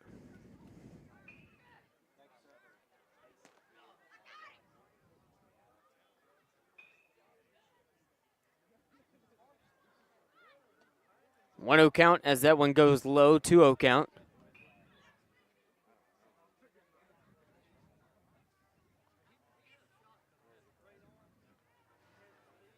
Two balls, no strikes for Jackson Hill with Ashton Poe on first base. That one's going to miss as well. So 7 balls, no strikes thrown in this inning. A 3-0 count for Jackson Hill, the left fielder. Tate Andrews in the on-deck circle.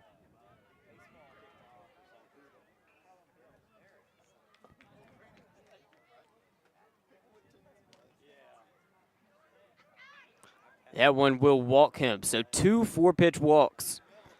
Things are not starting off pretty as Ashton Poe heads to second. Jackson Hill at first.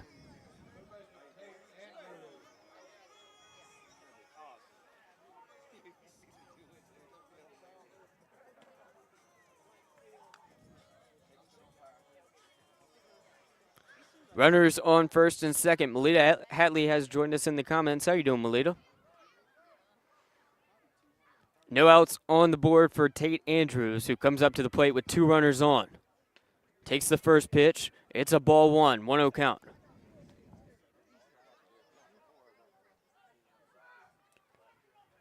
One 0 count.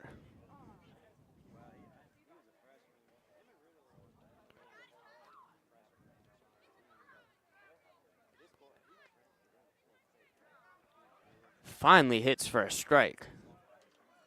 Well, they say the first one was a strike as well, so it's an 0-2 count.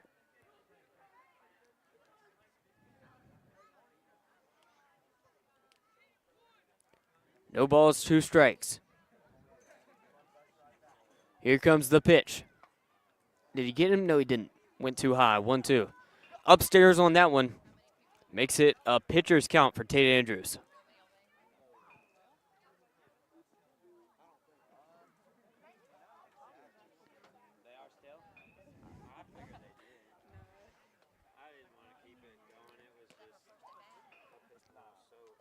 Pitcher's count.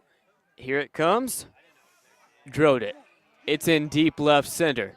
Deep left center. And almost colliding, but somehow avoiding one another. Silvers makes the grab and makes it an incredible throw in to leave the runner at third. That was kind of terrifying. He barely grabbed it in front of him.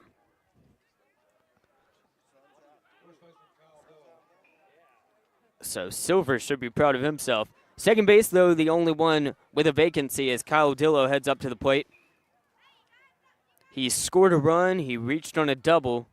He's 1 for 2 total tonight. Reached on an error back in the first inning, the E4. One that eventually loaded the bases, but they weren't able to make anything of it. So Dillo back at the plate with Jacob Sands on the mound. Sands has given up 2 walks, no hits, and there's been 2 flyouts to Jackson Silvers in his tenure. Runner's going to go. Throw down to second. Missed it, but the throw to home is not good either. So that would have been a great play. Hill advances to second. Running in is Dunavant to make the grab at second. Throws it back down to Freese as the catcher, but it went past him. So I think that's an RBI steal for Jackson Hill as Poe comes in and makes it 5-0 Randleman. 5-0 Randleman lead here in the bottom of the 6th. Still just 1 out on the board, runner on third for Randleman. That pitch goes high, 1-0.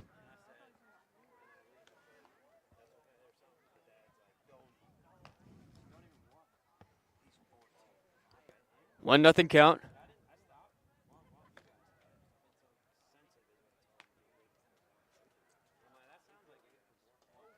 It's on the way.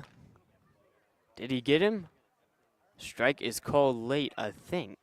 Am I wrong? 2-0. Yeah, I'm wrong. 2-0. I'm at a weird angle here. 2-0 count. That pitch is going to hit for a strike. 2-1.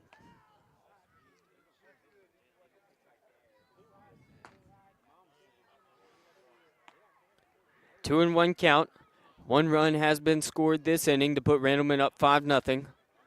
Did he go for it low? He did not. Ball's going to get past Freese and coming in to score. Oh my gosh.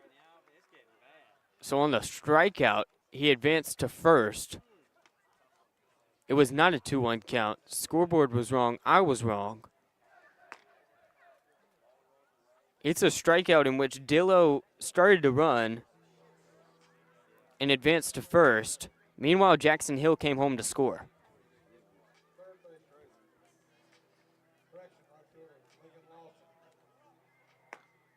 That's not good at all. 6-0.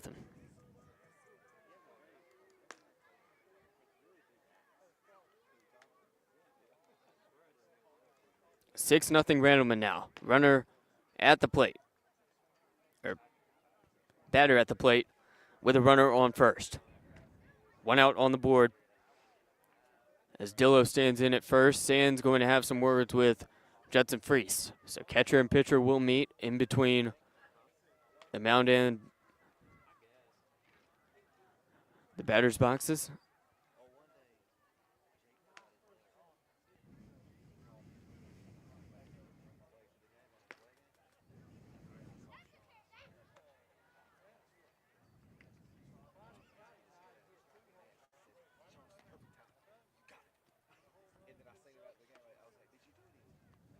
Oh, 1 count. Here's the pitch.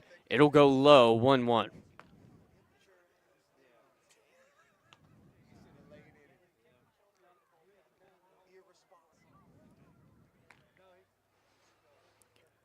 It's a 1-1 count. That'll go low, 2-1.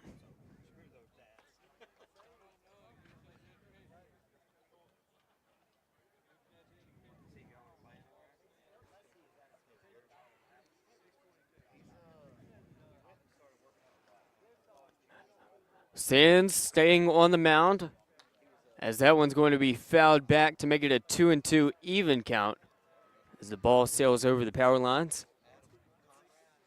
1 out on the board. 2 runs have scored this inning to make it 6-0 Randleman as they're trying to put this game as far and as close to out of reach as they can for Morehead, as Morehead will be down to their final 9 strikes. Swung on and missed to strike him out. 2 outs on the board. As Lawson strikes out for the 3rd time. John Kirkpatrick up next to the plate. He was 0 for 2 before his RBI single in the 5th inning. 1 for 3.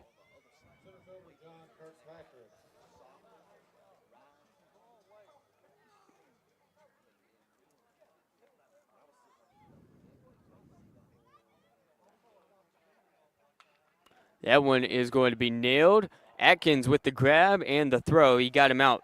So the 4-3 sends us to inning number 7. After 6 complete, bottom of the 6th ends like this. 2 runs on no hits, no errors, and 1 runner is left on base. 2 players walked. Odd situations, but they eventually make it home. So we've got the 7th inning on the way here on Roco Radio. Thanks for joining us. As Morehead tries to keep their season going, but it is on life support.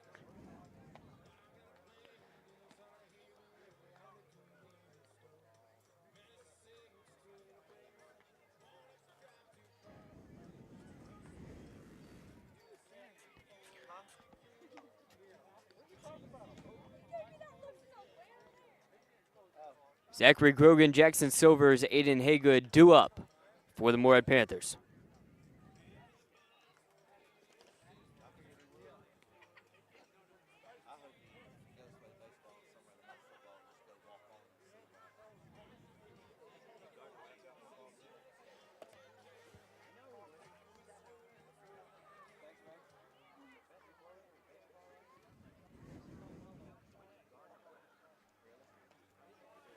First pitch is going to be a strike.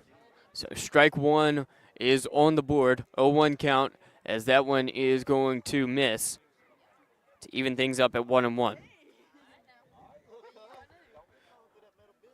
One apiece, a ball and a strike, as that one is going to be sent foul for strike 2. It's a 1-2 count now.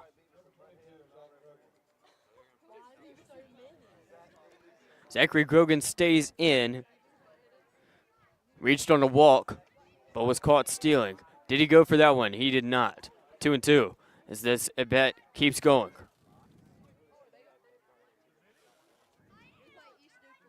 6-0 lead for Randleman here in the top of the 7th. Here's the pitch. It goes high. 3-2 count. Full count. Swings on it, sends it into left field. A nice hit for Grogan to put him on. The first hit for Morehead since the 3rd inning as Grogan gets on base.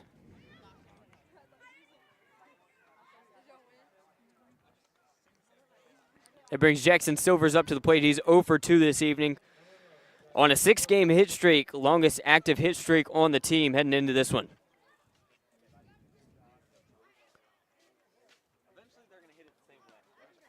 That pitch is going to miss. 1-0 count.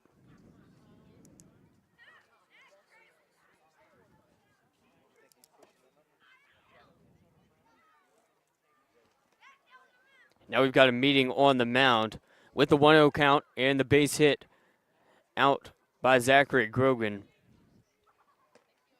Jake Riddle has been on the mound since the start of this game. So I don't know if they're going to have a pitching change anytime soon. He's still on the mound, but the pitch count may be a factor here, especially in the playoffs.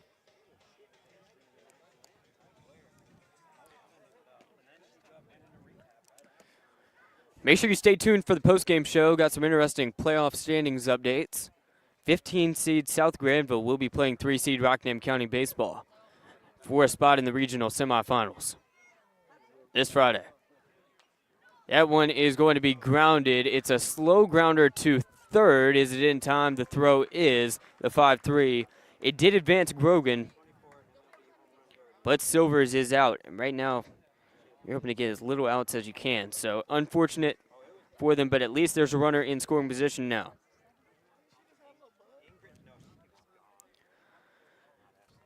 Runner on second for Aiden Haygood. Haygood, the right-hander, takes that one for ball 1. 1-0 count to Haygood. Haygood, 4th on the team with 5 doubles this year. top 5 in slugging and OPS. He will send that over to third. What a play by the third baseman. Andrews with an all-time play, diving for it, backhand grab, jumps back up, and makes the throw across the diamond. For the second 5-3 in a row, Morehead down to their last out of 2026.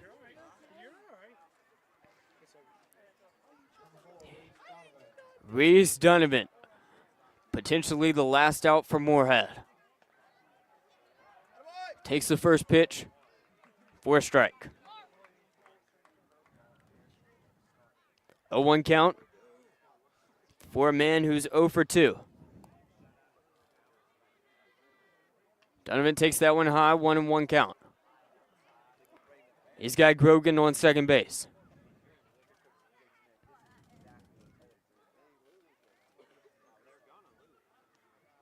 That one comes in as it is chopped foul. Down to his final strike. 1-2 count.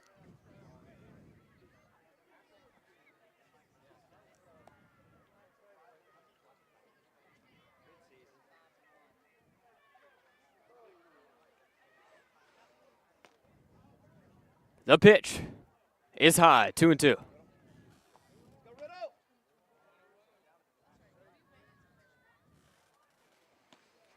Even count for Donovan.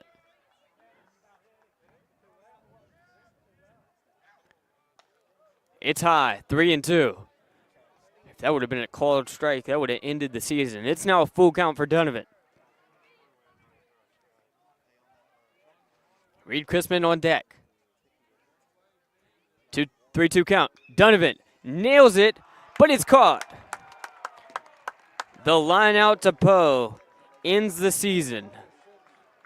The Randleman Tigers avenge their previous losses to the Morehead Panthers and finally get their own elimination of Morehead. The final score 6-0. Morehead is shut out. Randleman had won in 2021, the state title. They had won it in 2022. In 2023, Morehead played spoiler in round number 4 with a 5-0 victory.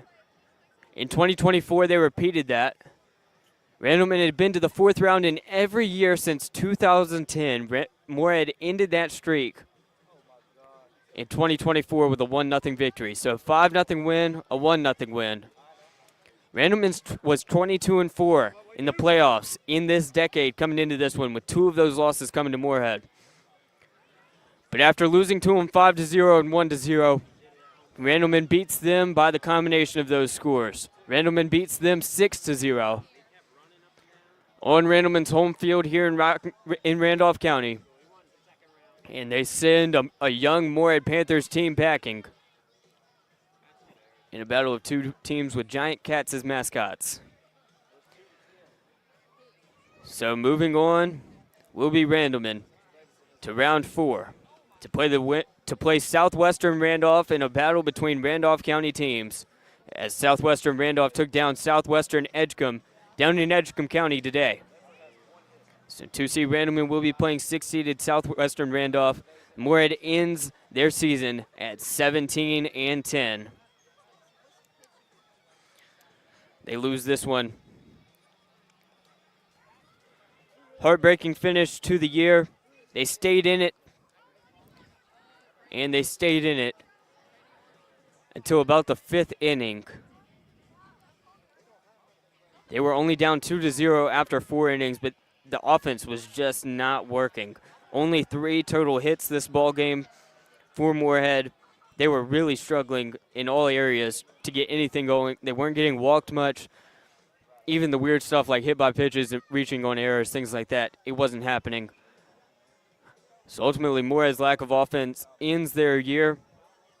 Defense wasn't great, but they left a bunch of runners stranded. 10 total runners left on base for Randleman on the game. So Randleman wins it 6-0, and they move on. Before we get out of here, we're going to turn our attention to the rest of the county and see what they did. Morehead has been eliminated. And, we'll throw out the bad news first. So McMichael baseball also eliminated. So 2 of our baseball teams eliminated tonight. McMichael baseball loses. The 2 seed loses to 7-seeded Princeton 3-2. So Princeton will move on to face the winner of Martin County and Midway. That's unfortunate for McMichael baseball after a great season. Hate to see it. Our only baseball team left in Rockingham County will be Rockingham County. Rockingham County baseball, the 3 seed, defeated 11-seeded Person 5-1 today to move on to face 15-seeded South Granville. 15-seed South Granville took down 7-seed CB Aycock. So we knew if Rockingham County won it today, they would still be at home in the next round. So round 4 will take place at Rockingham County. If they win that one, they move on to the regional finals, which is a best 2 of 3 series. Our softball teams took care of business as well.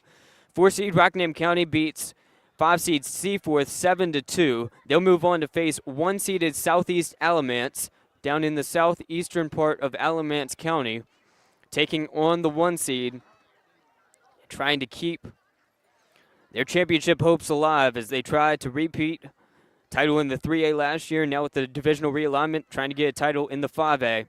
8 teams remain in the 5A. And then McMichael softball, the 2 seed, took down 10-seed Northwood 6-1, no problem. They'll be playing the winner of Farmville Central, the 3 seed, and 11-seeded Aiden Grifton. Either way, that will be in Maiden. So we've got 2 games in Rockingham County this Friday as they try to move on to the best 2 of 3 series regional finals. 2-seed McMichael softball, 3-seed Rockingham County baseball. Those games will be at home. Rockingham County softball, the 4 seed, takes on 1-seeded Southeast Alamance. Not too far away, but still an away game for them, as that will be their only away playoff game, I think, since last year when they played at Crest. They did get the victory in that ball game, and they won the series 2-0 in the regional finals, but they haven't played on the road much, and they will be playing on the road this Friday. We'll be bringing you all of that action and coverage on Roco Radio. Thank you guys so much for listening in. Final score 6-0. Randleman takes down Morehead. This young Morehead Panthers squad will definitely be back next year, so stay tuned for them. I'm Jay Ramey. Thank you guys so much for listening in. Facebook, YouTube. Make sure that you're subscribed on YouTube. Following us on Facebook. We'll be back Friday. Follow us on Facebook to find out where we'll be at as McMichael softball, Rockingham County baseball, and Rockingham County softball move on. We've got 3 teams left in the final 8 as round 4 is going to be underway at the end of this week. Thanks for listening.